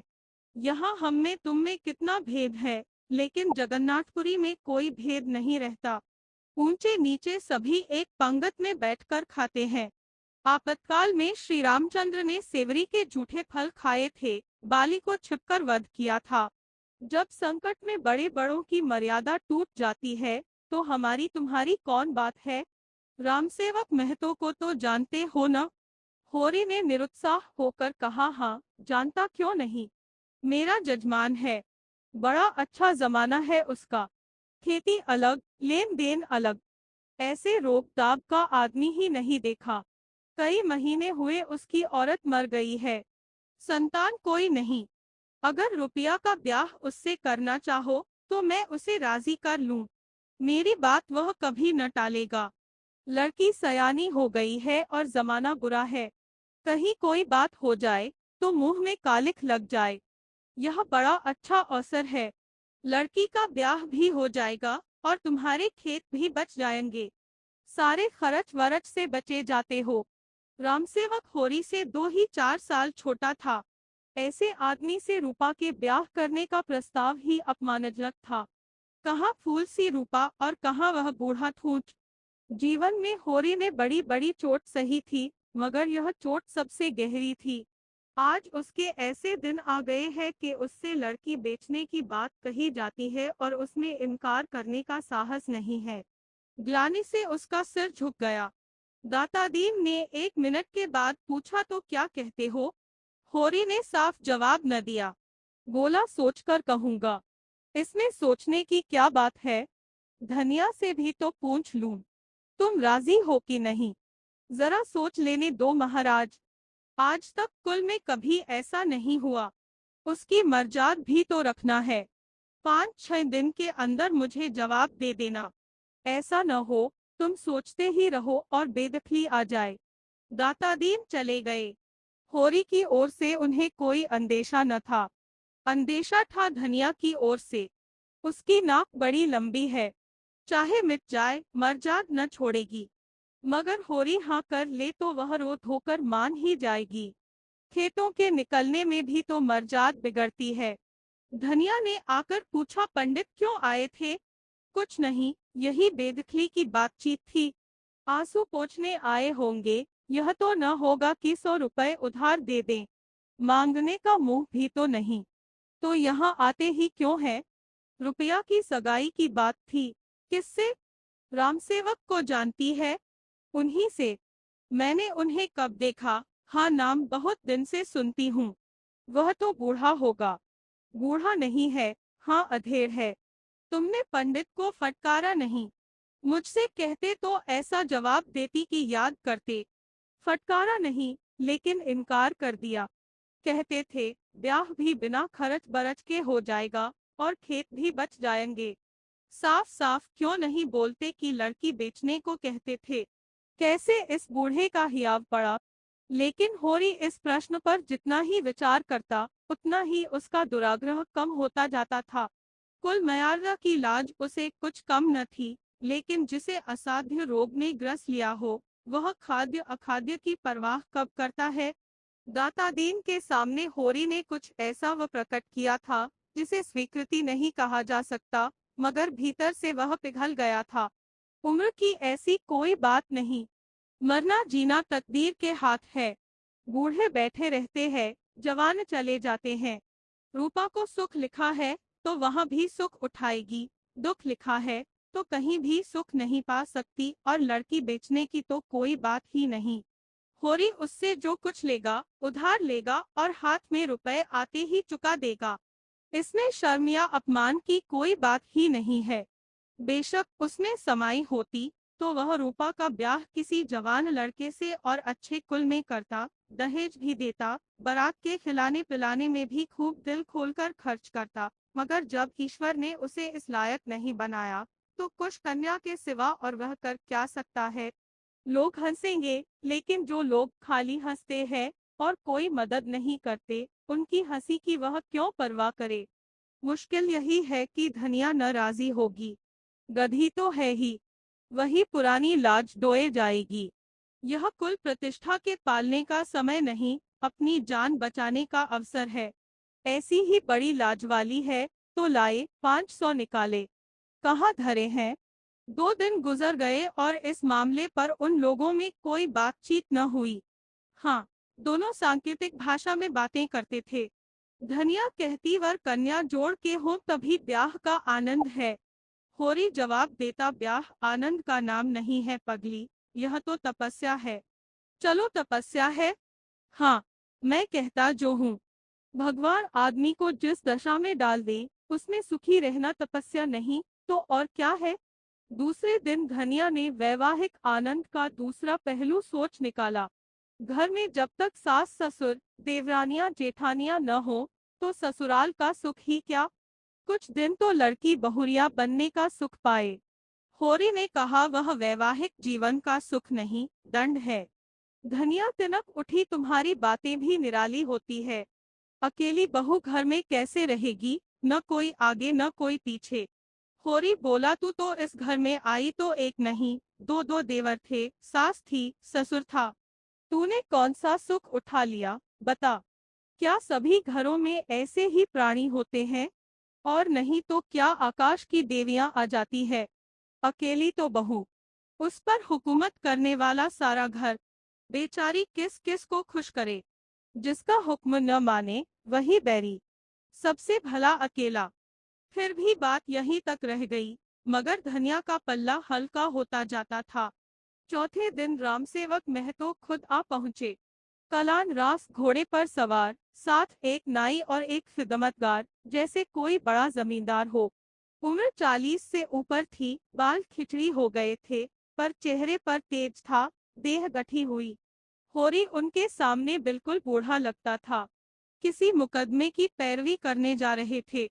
यहाँ जरा दोपहरी काट लेना चाहते हैं। धूप कितनी तेज है और कितने जोरों की लू चल रही है।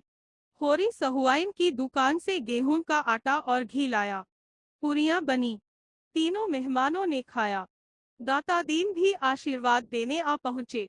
बातें होने लगी। दातादीन ने पूछा, कैसा मुकदमा है महतो? रामसेवक ने शान जमाते हुए कहा, माइनस मुकदमा तो एक न एक लगा ही रहता है महाराज। संसार में गौ बनने से काम नहीं चलता। जितना दबो उतना ही लोग दबाते हैं। थाना, पुलिस, कचहरी, अदालत सब है हमारी रक्षा के लिए, लेकिन रक्षा कोई नहीं करता। चारों तरफ लूट है। जो गरीब है, बेकस है, उसकी गर्दन काटने के लिए सभी तैयार रहते हैं। भगवान न करे कोई बेईमानी करे, यह बड़ा पाप है। लेकिन अपने हक और न्याय के लिए न लड़ना उससे भी बड़ा पाप है। तुम ही सोचो, आदमी कहाँ तक दबे। यहाँ तो जो किसान है वह सबका नरम चारा है। पटवारी को नजराना और दस्तूरी न दे तो गांव में रहना मुश्किल। जमींदार के चपरासी और कारिंदों का पेट न भरे तो निर्वाह न हो। थानेदार और कांस्टेबल तो जैसे उसके दामाद है। जब उनका दौरा गांव में हो जाए, किसानों का धर्म है कि वह उनका आदर सत्कार करें, नजर नयाज दे, नहीं एक रिपोर्ट में गांव का गांव बंद जाए। कभी कानूनगो आते हैं, कभी तहसीलदार, कभी डिप्टी, कभी एजेंट, कभी कलेक्टर, कभी कमिश्नर। किसान को उनके सामने हाथ बांधे हाजिर रहना चाहिए। उनके लिए रसद, चारे, अंडे, मुर्गी, दूध, घी का इंतजाम करना चाहिए। तुम्हारे सिर भी तो वही बीत रही है महाराज। एक न एक हाकिम रोज नए नए बढ़ते जाते हैं। डॉक्टर कुओं में दवाई डालने के लिए आने लगा है। एक दूसरा डॉक्टर कभी कभी आकर डोरों को देखता है। लड़कों का इम्तिहान लेने वाला इंस्पेक्टर है। न जाने किस किस महकमे के अफसर है। नहर के अलग, जंगल के अलग, ताड़ी शराब के अलग, गांव सुधार के अलग, खेती विभाग के अलग। कहाँ तक गिनाऊं? पादरी आ जाता है तो उसे भी रसद देना पड़ता है, नहीं शिकायत कर दे। और जो कहो कि इतने महकमों और इतने अफसरों से किसान का कुछ उपकार होता हो, नाम को नहीं। कभी जमींदार ने गांव पर हल पीछे 2-2 रुपए चंदा लगाया। किसी बड़े अफसर की दावत की थी, किसानों ने देने से इनकार कर दिया। बस उसने सारे गांव पर जाफा कर दिया। हाकिम भी जमींदार ही का पक्ष करते हैं। यह नहीं सोचते कि किसान भी आदमी है, उनके भी बाल बच्चे हैं, उनकी भी इज्जत आबरू है। और यह सब हमारे दब्बूपन का फल है। मैंने गांव भर में डोरी पिटवा दी कि कोई बेसी लगान न दो और न खेत छोड़ो। हमको कोई कायल कर दे तो हम जाफा देने को तैयार है, लेकिन जो तुम चाहो कि बेमुंह के किसानों को पीस कर पी जायन, तो यह न होगा। गांव वालों ने मेरी बात मान ली और सबने जाफा देने से इनकार कर दिया। जमींदार ने देखा सारा गांव एक हो गया है, तो लाचार हो गया। खेत बेदखल कर दे तो जोते कौन? इस जमाने में जब तक कड़े न पड़ो, कोई नहीं सुनता। बिना रोए तो बालक भी माँ से दूध नहीं पाता। रामसेवक तीसरे पहर चला गया और धनिया और होरी पर न मिटने वाला असर छोड़ गया। दातादीन का मंत्र जाग गया। उन्होंने पूछा, अब क्या कहते हो? होरी ने धनिया की ओर इशारा करके कहा, इससे पूछो। हम तुम दोनों से पूछते हैं। धनिया बोली, उम्र तो ज्यादा है, लेकिन तुम लोगों की राय है तो मुझे भी मंजूर है। तकदीर में जो लिखा होगा वह तो आगे आएगा ही, मगर आदमी अच्छा है। और होरी को तो रामसेवक पर वह विश्वास हो गया था जो दुर्बलों को जीवट वाले आदमियों पर होता है। वह शेख चिल्ली के से मंसूबे बांधने लगा था। ऐसा आदमी उसका हाथ पकड़ ले तो बेड़ा पार है। विवाह का मुहूर्त ठीक हो गया। गोबर को भी बुलाना होगा। अपनी तरफ से लिख दो, आने न आने का उसे अख्तियार है। यह कहने को तो मुंह न रहे कि तुमने मुझे बुलाया कब था। सोना को भी बुलाना होगा। धनिया ने कहा, गोबर तो ऐसा नहीं था, लेकिन जब झुनिया आने दे, परदेश जाकर ऐसा भूल गया कि न चिट्ठी न पत्री, न जाने कैसे हैं। यह कहते कहते उसकी आंखें सजल हो गईं। गोबर को खत मिला तो चलने को तैयार हो गया। झुनिया को जाना अच्छा तो न लगता था, पर इस अवसर पर कुछ कह न सकी। बहन के ब्याह में भाई का न जाना कैसे संभव है। सोना के ब्याह में न जाने का कलंक क्या कम है। गोबर आर्द्र कंठ से बोला, माँ बाप से खिंचे रहना कोई अच्छी बात नहीं है। अब हमारे हाथ पांव है, उनसे खिंच ले चाहे लड़ ले, लेकिन जन्म तो उन्हीं ने दिया, पाल पोस कर जवान तो उन्हीं ने किया। अब वह हमें चार बात भी कहें तो हमें गम खाना चाहिए। इधर मुझे बार बार अम्मान दादा की याद आया करती है। उस वक्त मुझे न जाने क्यों उन पर गुस्सा आ गया। तेरे कारण माँ बाप को भी छोड़ना पड़ा। झुनिया तिनक उठी, मेरे सिर पर यह पाप न लगाओ। हाँ, तुम्ही को लड़ने की सूझी थी। मैं तो अम्मान के पास इतने दिन रही, कभी सांस तक न लिया। लड़ाई तेरे कारण हुई। अच्छा, मेरे ही कारण सही। मैंने भी तो तुम्हारे लिए अपना घर बार छोड़ दिया। तेरे घर में कौन तुझे प्यार करता था। भाई बिगड़ते थे, भावजें जलाती थी। भोला जो तुझे पा जाते तो कच्चा ही खा जाते। तुम्हारे ही कारण। अब की जब तक रहे, इस तरह रहे कि उन्हें भी जिंदगानी का कुछ सुख मिले। उनकी मर्जी के खिलाफ कोई काम न करें। दादा इतने अच्छे हैं कि कभी मुझे डांटा तक नहीं। अम्मान ने कई बार मारा है, लेकिन वह जब मारती थी, तब कुछ न कुछ खाने को दे देती थी। मारती थी, पर जब तक मुझे हंसा न ले, उन्हें चैन न आता था। दोनों ने मालती से जिक्र किया। मालती ने छुट्टी ही नहीं दी, कन्या के उपहार के लिए एक चरखा और हाथों का कंगन भी दिया।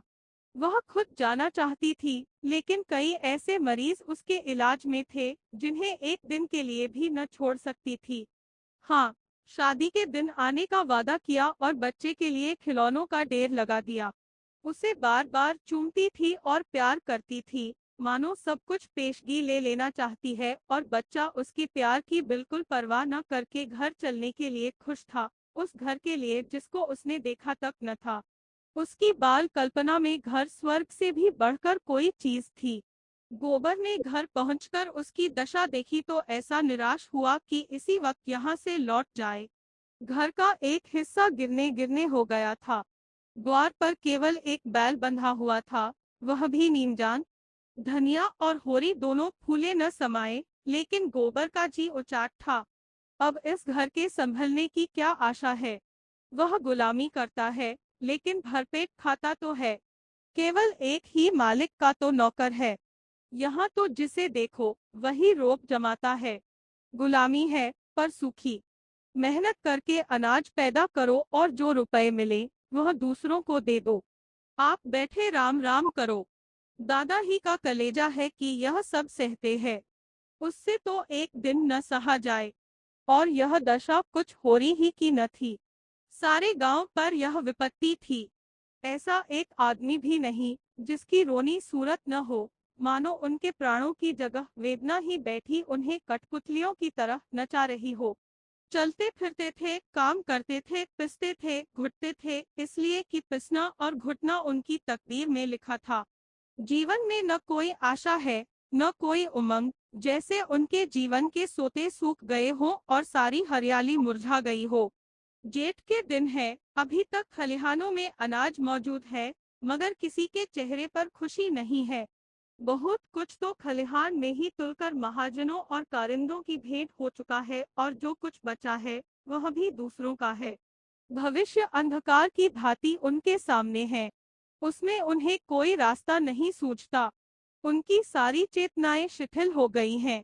द्वार पर मनो कूड़ा जमा है, दुर्गंध उड़ रही है, मगर उनकी नाक में न गंध है, न आंखों में ज्योति। सरेशाम द्वार पर गीदड़ रोने लगते हैं, मगर किसी को गम नहीं।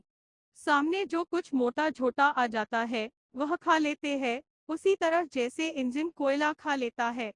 उनके बैल चूनी चोकर के बगैर नाद में मुंह नहीं डालते, मगर उन्हें केवल पेट में कुछ डालने को चाहिए। स्वाद से उन्हें कोई प्रयोजन नहीं। उनकी रसना मर चुकी है। उनके जीवन में स्वाद का लोप हो गया है। उनसे धेले धेले के लिए बेईमानी करवा लो, मुट्ठी भर अनाज के लिए लाठियां चलवा लो। पतन की वह इंतहा है जब आदमी शर्म और इज्जत को भी भूल जाता है। लड़कपन से गोबर ने गांवों की यही दशा देखी थी और उनका आदी हो चुका था। पर आज 4 साल के बाद उसने जैसे एक नई दुनिया देखी।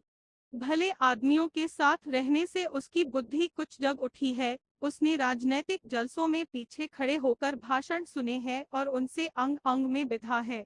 उसने सुना है और समझा है कि अपना भाग्य खुद बनाना होगा, अपनी बुद्धि और साहस से इन आफतों पर विजय पाना होगा। कोई देवता, कोई गुप्त शक्ति उनकी मदद करने न आएगी। और उसमें गहरी संवेदना सजग हो उठी है। अब उसमें वह पहले की उद्दंडता और गरूर नहीं है। वह नम्र और उद्योगशील हो गया है। जिस दशा में पड़े हो, उसे स्वार्थ और लोभ के वश होकर और क्यों बिगाड़ते हो?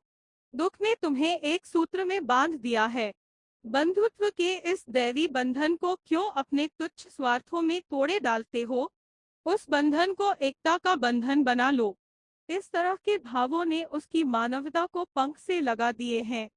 संसार का ऊंच नीच देख लेने के बाद निष्कपट मनुष्यों में जो उदारता आ जाती है, वह अब मानो आकाश में उड़ने के लिए पंख फड़फड़ा रही है।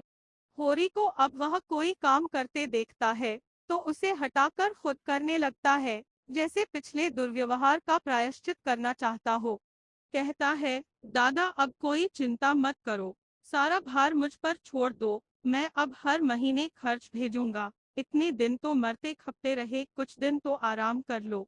मुझे धिक्कार है कि मेरे रहते तुम्हें इतना कष्ट उठाना पड़े। और होरी के रोम रोम से बेटे के लिए आशीर्वाद निकल जाता है। उसे अपनी जीर्ण देह में दैवी स्फूर्ति का अनुभव होता है। वह इस समय अपने कर्ज का ब्यौरा कहकर उसकी उठती जवानी पर चिंता की बिजली क्यों गिराए? वह आराम से खाए पिए, जिंदगी का सुख उठाए। मरने खपने के लिए वह तैयार है। यही उसका जीवन है। राम राम जप कर वह जी भी तो नहीं सकता। उसे तो फावड़ा और कुदाल चाहिए। राम नाम की माला फेरकर उसका चित्त न शांत होगा। गोबर ने कहा, कहो तो मैं सबसे किस्त बंधवा लूं और हर महीने महीने देता जाऊं। सब मिलकर कितना होगा? होरी ने सिर हिलाकर कहा, नहीं बेटा, तुम काहे को तकलीफ उठाओगे? तुम्ही को कौन बहुत मिलते हैं, मैं सब देख लूंगा। जमाना इसी तरह थोड़े ही रहेगा। रूपा चली जाती हैं। अब कर्ज ही चुकाना तो है। तुम कोई चिंता मत करना। खाने पीने का संयम रखना। अभी देह बना लोगे तो सदा आराम से रहोगे। मेरी कौन? मुझे तो मरने खपने की आदत पड़ गई है। अभी मैं तुम्हें खेती में नहीं जोतना चाहता बेटा। मालिक अच्छा मिल गया है। उसकी कुछ दिन सेवा कर लोगे तो आदमी बन जाओगे। वह तो यहाँ आ चुकी है। साक्षात देवी है। ब्याह के दिन फिर आने को कहा है। हमारे सिर आंखों पर आए। ऐसे भले आदमियों के साथ रहने से चाहे पैसे कम भी मिले, लेकिन ज्ञान बढ़ता है और आंखें खुलती है। उसी वक्त पंडित दातादीन ने होरी को इशारे से बुलाया और दूर ले जाकर कमर से 100-100 रुपए के 2 नोट निकालते हुए बोले, तुमने मेरी सलाह मान ली, बड़ा अच्छा किया। दोनों काम बन गए। कन्या से भी उरन हो गए और बाप दादों की निशानी भी बच गई।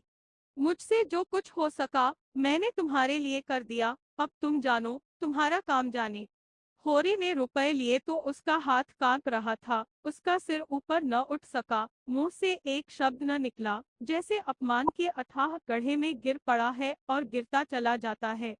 आज 30 साल तक जीवन से लड़ते रहने के बाद वह परास्त हुआ है और ऐसा परास्त हुआ है कि मानो उसको नगर के द्वार पर खड़ा कर दिया गया है और जो आता है उसके मुंह पर थूक देता है। वह चिल्ला चिल्ला कर कह रहा है, भाइयों मैं दया का पात्र हूँ। मैंने नहीं जाना जेठ की लू कैसी होती है और माघ की वर्षा कैसी होती है। इस देह को चीर कर देखो, इसमें कितना प्राण रह गया है, कितना जख्मों से चूर, कितना ठोकरों से कुचला हुआ। उससे पूछो, कभी तूने विश्राम के दर्शन किए, कभी तू छांव में बैठा। उस पर यह अपमान और वह अब भी जीता है, कायर, लोभी, अधम।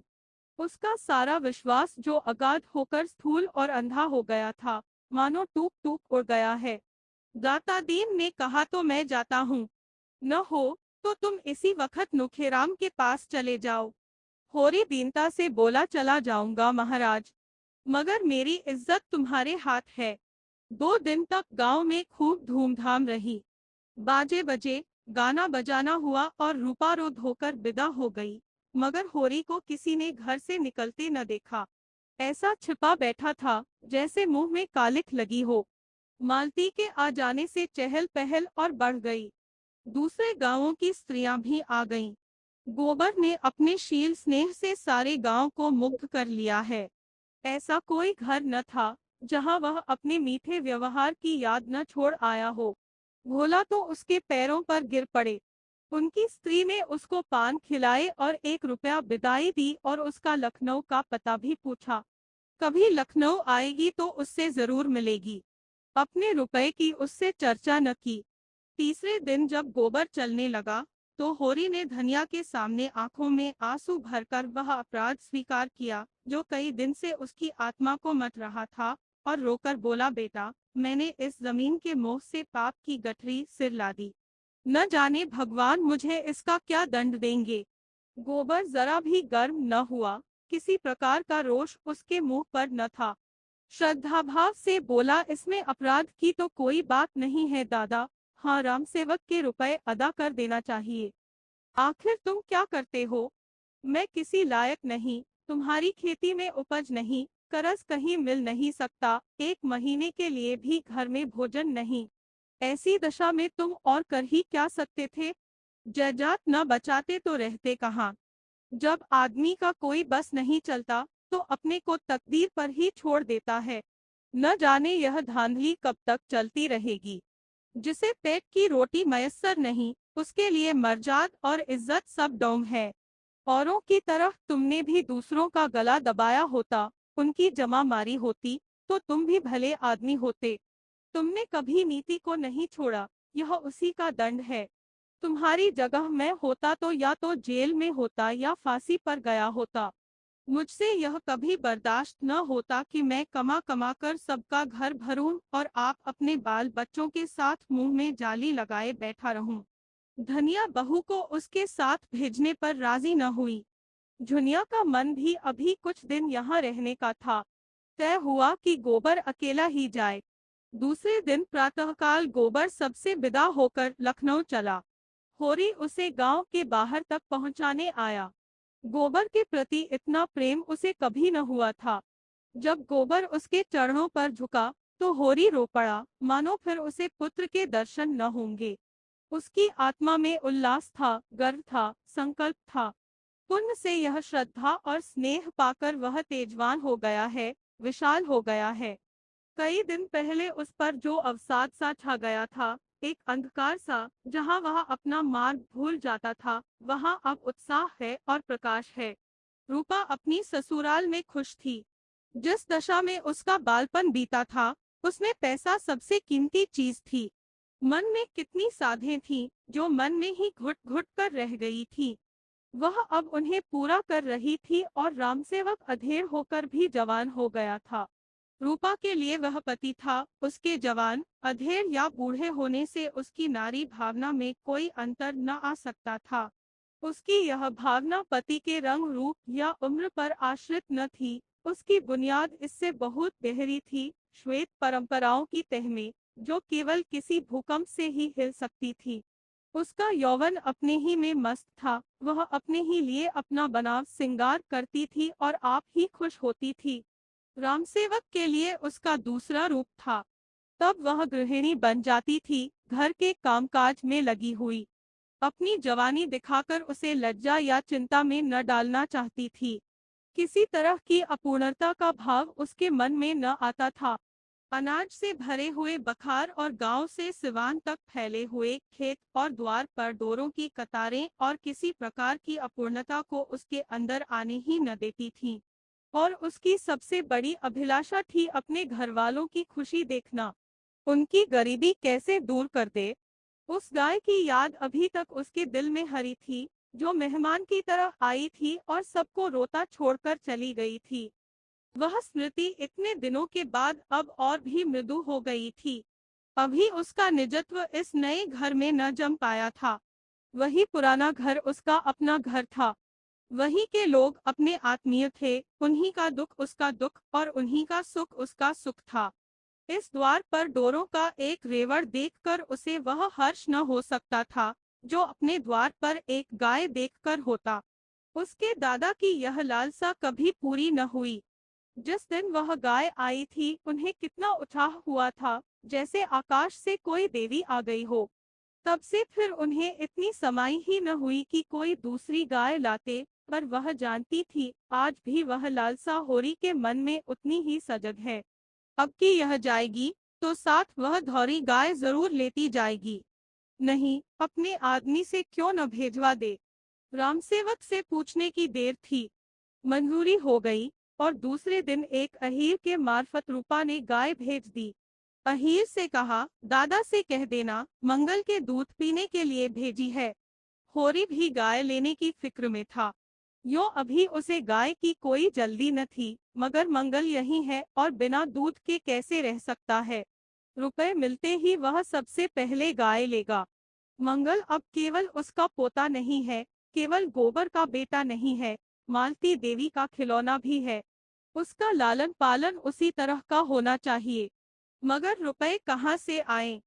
संयोग से उसी दिन एक ठेकेदार ने सड़क के लिए गांव के ऊसर में कंकड़ की खुदाई शुरू की। होरी ने सुना तो चटपट वहां जा पहुंचा और 8 आने रोज पर खुदाई करने लगा। अगर यह काम 2 महीने भी टिक गया तो गाय भर को रुपए मिल जाएंगे। दिन भर लू और धूप में काम करने के बाद वह घर आता तो बिल्कुल मरा हुआ, पर अवसाद का नाम नहीं। उसी उत्साह से दूसरे दिन काम करने जाता। रात को भी खाना खाकर डिब्बी के सामने बैठ जाता और सुतली काटता। कहीं 12-1 बजे सोने जाता। धनिया भी पगला गई थी, उसे इतनी मेहनत करने से रोकने के बदले खुद उसके साथ बैठी बैठी सुतली काटती। गाय तो लेनी ही है, रामसेवक के रुपए भी तो अदा करने हैं। गोबर कह गया है, उसे बड़ी चिंता है। रात के 12 बज गए थे। दोनों बैठे सुतली काट रहे थे। धनिया ने कहा, तुम्हें नींद आती हो तो जाके सो रहो, भोरे फिर तो काम करना है। होरी ने आसमान की ओर देखा, चला जाऊंगा, अभी तो 10 बजे होंगे। तू जा, सो रह, मैं तो दोपहर को क्षण भर पौड़ रहती हूँ। मैं भी चबेना करके पेड़ के नीचे सो लेता हूँ। बड़ी लू लगती होगी। लू क्या लगेगी, अच्छी छांव है। मैं डरती हूँ कहीं तुम बीमार न पड़ जाओ। चल, बीमार वह पड़ते हैं जिन्हें बीमार पड़ने की फुर्सत होती है। यहाँ तो यह धुन है कि अब की गोबर आए तो रामसेवक के आधे रुपए जमा रहें। कुछ वह भी लाएगा। बस इस साल इस ऋण से गला छूट जाए तो दूसरी जिंदगी हो। गोबर की अब की बड़ी याद आती है। कितना सुशील हो गया है। चलती बेर पैरों पर गिर पड़ा। मंगल वहां से आया तो कितना तैयार था, यहाँ आकर दुबला हो गया है। वहां दूध मक्खन क्या नहीं पाता था, यहाँ रोटी मिल जाए वही बहुत है। ठेकेदार से रुपए मिले और गाय लाया। गाय तो कभी आ गई होती, लेकिन तुम जब कहना मानो। अपनी खेती तो संभाले न संभलती थी, पुनिया का भार भी अपने सिर ले लिया। क्या करता, अपना धर्म भी तो कुछ है। हीरा ने नालायकी की तो उसके बाल बच्चों को संभालने वाला तो कोई चाहिए ही था। कौन था मेरे सिवा, बता। मैं न मदद करता तो आज उनकी क्या गति होती, सोच। इतना सब करने पर भी तो मंगरू ने उस पर नालिश कर ही दी।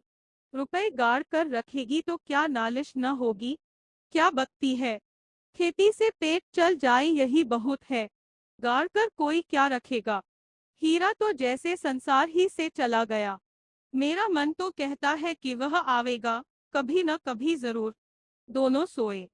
होरी अंधेरे मुंह उठा तो देखता है कि हीरा सामने खड़ा है, बाल बढ़े हुए, कपड़े तार तार, मुंह सूखा हुआ, देह में रक्त और मांस का नाम नहीं, जैसे कद भी छोटा हो गया है। दौड़कर होरी के कदमों पर गिर पड़ा।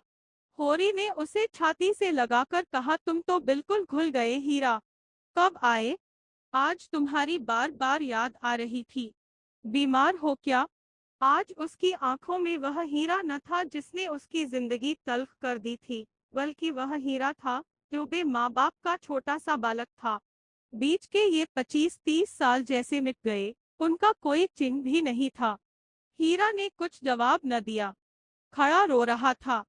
होरी ने उसका हाथ पकड़कर गड़गड़ कंठ से कहा, क्यों रोते हो भैया? आदमी से भूल चूल होती ही है। कहाँ रहा इतने दिन? हीरा कातर स्वर में बोला, कहाँ बताऊं दादा। बस यही समझ लो कि तुम्हारे दर्शन बदे थे, बच गया। हत्या सिर पर सवार थी। ऐसा लगता था कि वह गौ मेरे सामने खड़ी है, हरदम सोते जागते, कभी आंखों से ओझल न होती। मैं पागल हो गया और 5 साल पागल खाने में रहा। आज वहां से निकले 6 महीने हुए। मांगता खाता फिरता रहा। यहाँ आने की हिम्मत न पड़ती थी। संसार को कौन मुंह दिखाऊंगा? आखिर जी न माना, कलेजा मजबूत करके चला आया।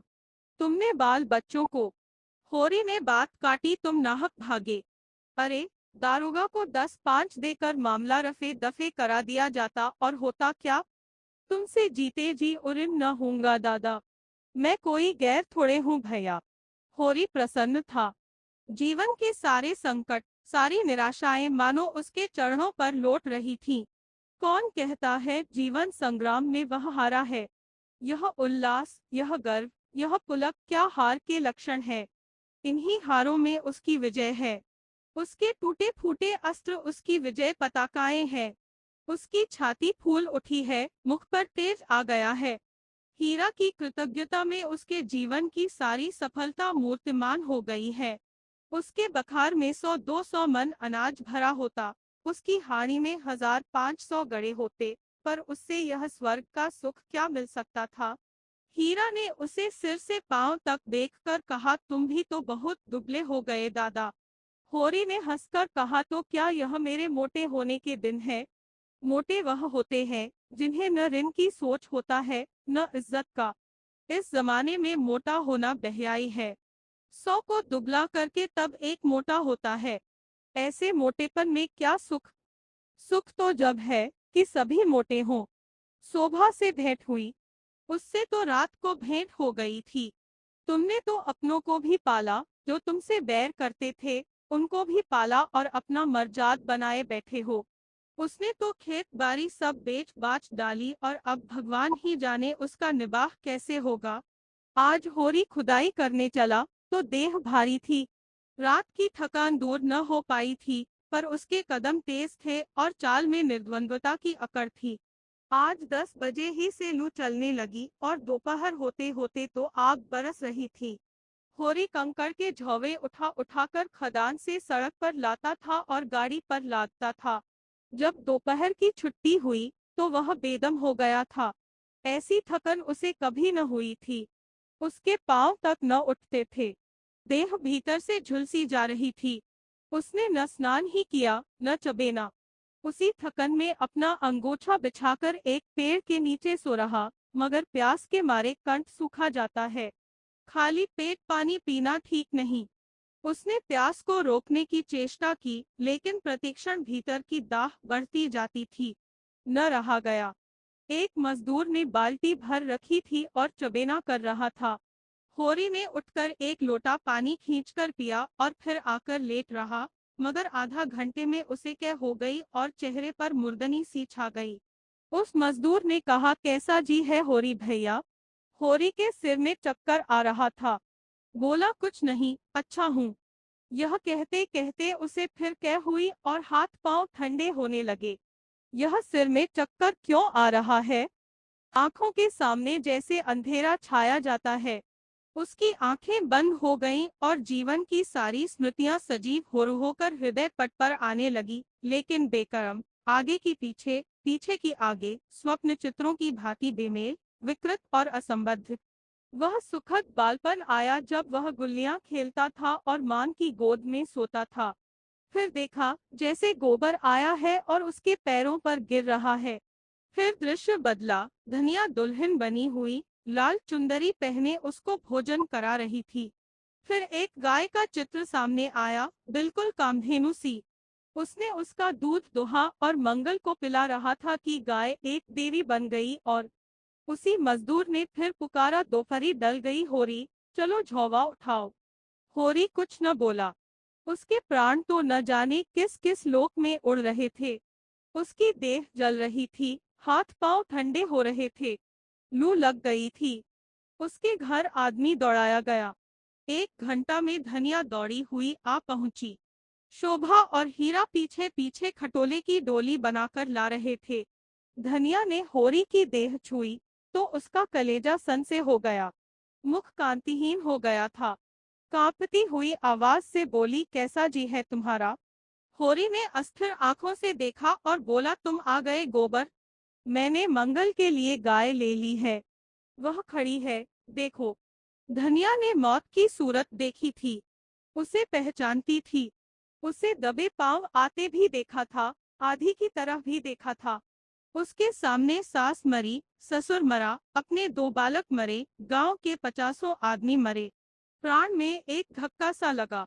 वह आधार जिस पर जीवन टिका हुआ था जैसे खिसका जा रहा था, लेकिन नहीं, यह धैर्य का समय है। उसकी शंका निमूल है, लू लग गई है, उसी से अचेत हो गए हैं। उमड़ते हुए आंसुओं को रोककर बोली, मेरी ओर देखो, मैं हूँ, क्या मुझे नहीं पहचानते? होरी की चेतना लौटी। मृत्यु समीप आ गई थी, आग दहकने वाली थी। धुना शांत हो गया था। धनिया को दीन आंखों से देखा, दोनों कोनों से आंसू की 2 बूंदें ढुलक पड़ी। क्षीण स्वर में बोला, मेरा कहा सुना, माफ करना धनियान, अब जाता हूँ। गाय की लालसा मन में ही रह गई। अब तो यहाँ के रुपए क्रियाक्रम में जाएंगे। रो मत धनिया, अब कब तक जिलाएगी? सब दुर्दशा तो हो गई, अब मरने दे। और उसकी आंखें फिर बंद हो गईं। उसी वक्त हीरा और शोभा डोली लेकर पहुंच गए। होरी को उठाकर डोली में लिटाया और गांव की ओर चले। गांव में यह खबर हवा की तरह फैल गई। सारा गांव जमा हो गया। होरी खाट पर पड़ा शायद सब कुछ देखता था, सब कुछ समझता था, पर जबान बंद हो गई थी। हाँ, उसकी आंखों से बहते हुए आंसू बतला रहे थे कि मोह का बंधन तोड़ना कितना कठिन हो रहा है।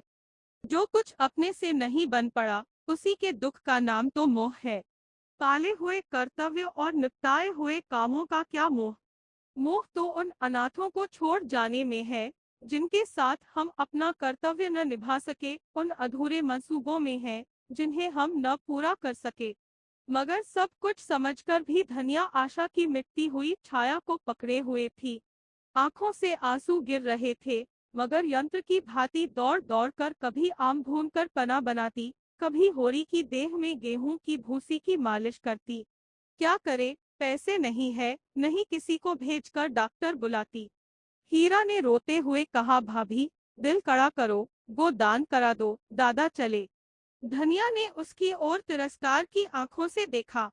अब वह दिल को और कितना कठोर करे। अपने पति के प्रति उसका जो कर्म है, क्या वह उसको बताना पड़ेगा? जो जीवन का संगी था, उसके नाम को रोना ही क्या उसका धर्म है? और कई आवाजें आई, हाँ वो दान करा दो, अब यही समय है। धनिया यंत्र की भांति उठी। आज जो सुतली बेची थी उसके 20 आने पैसे लाई और पति के ठंडे हाथ में रखकर सामने खड़े दातादीन से बोली, महाराज, घर में न गाय है, न बछिया, न पैसा, यही पैसे हैं, यही इनका गोदान है। और पछाड़ खाकर गिर पड़ी।